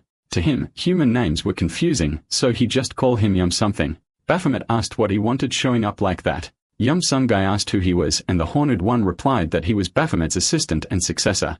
He wondered why a demon like that would suddenly appear, but then he remembered. At the beginning of the game, Baphomet had said that Lucifer could change the rules at any moment just on a whim. So that moment had arrived. He asks if the demon had shown up to announce some new rule, and Temugol praises the young man for his quick thinking. But before any rule, in fact, Lucifer wanted to have a word with him. The assistant then extends his hand, and a portal opens beneath the three beings. Suddenly, all of them are inside Lucifer's palace. He welcomes them and says that this was his office. Baphomet immediately kneels, while Yeom Seung-gi is still confused. Lucifer says he knew how competent Baphomet was, but he hadn't expected his human to be just as competent. He managed to gather 4 out of the 7 remaining players without using force and even recruited a candidate who wasn't all that strong. The demon responds that those compliments made him a bit embarrassed. But Lucifer corrects him. He wasn't complimenting them. The king approaches the two of them, furious. The Horned One and his human were ruining his game. He wanted a game full of excitement with epic battles, and they were turning it into a team-based game with partnerships that even little kids could play. He tries to calm down a bit after venting his anger. The king would like to order the demon to choose another human to replace Yeom Seung-gi, but that wouldn't be fair and would be too arbitrary since they hadn't broken any of the game's rules. Because of that, he decided the two of them would receive a small penalty. Lucifer snaps his fingers and 2 screens appear. On one screen was Minute Chu, and on the other Park Sang-sik. The King of Hell gives a sinister smile and says that Yeom Seung-gi had 1 week to send one of the 2 to hell. Yeom Seung-ji tries to process what Lucifer had just said. He turns to Baphomet and asks if something so forced could really exist. He had played by the rules without breaking a single one. It wasn't fair to ask him to turn against his allies just like that. The demon tells him to be careful with what he says. After all, standing before him was Lucifer, the King of Hell. Even so, the human insists there was no reason for them to receive that penalty if they hadn't broken any rules of the game. So bold comments Lucifer, and he was definitely right to have signed a contract with Baphomet. But this was his will after all. That game was only happening for his own entertainment. In other words, if Yeom Seung-ji didn't want to follow the new rules, he could be replaced at any time. That was the moment Yeom Seung-ji felt the true power of the king. What he now had to do was choose who would remain his ally and who he would drag to hell. Well, that was all Lucifer had to say. Now they could return and make their choice. Before they went back to the human world, Lucifer taps Baphomet and tells him not to dare let the game become boring again. After those final words, they returned to where they were. Yeom Seung-ji's left hand starts to tingle. When he pulls up his sleeve to see what it is, he discovers a countdown timer on his arm, meaning he had a time limit. That counter was both a problem and a reminder that they were forced to do whatever the king wanted. Hyun Seung-gi begins to think about Park Sang-sik and Hyun Minute Cha. He knew that at some point in the game, he would have to eliminate both of them. But now he turns the key and enters the detective's house sitting down on the couch, thinking both rationally and emotionally. Eliminating one of them wasn't part of Yeom Seung-gi's principles, at least not at that point in the game and definitely not like this. So he comes up with something and decides to ask his demon a question. But before he can say anything, Baphomet interrupts and asks if he's going to ask something like, which of the two is more useful or something like that. But that wasn't quite what Yeom-sun Guy had in mind. In fact, he wanted to ask more about the demons, especially about Lucifer. Baphomet doesn't really understand where the human was going with this. So the young man begins by wanting to know how Lucifer managed to gain the power to control hell, and if there was any way for Baphomet to take his place. The demon looks at him, shocked of all the things he considered. That line of thought had never crossed his mind. The king had earned his position because he created the greatest of all hells, which was the hell of disbelief, and that hell was a masterpiece. Never before had there been a hell so full of humans screaming and crying in despair. Never before had there been a hell with such good structure, versatility, and taste. In other words, the success of his hell is what causes his position to rise, and he quickly ended up taking over hell's power to be based on that. But someone important was missing from that story. What could have happened to Dante? Well, as for him, the human was granted eternal life as compensation.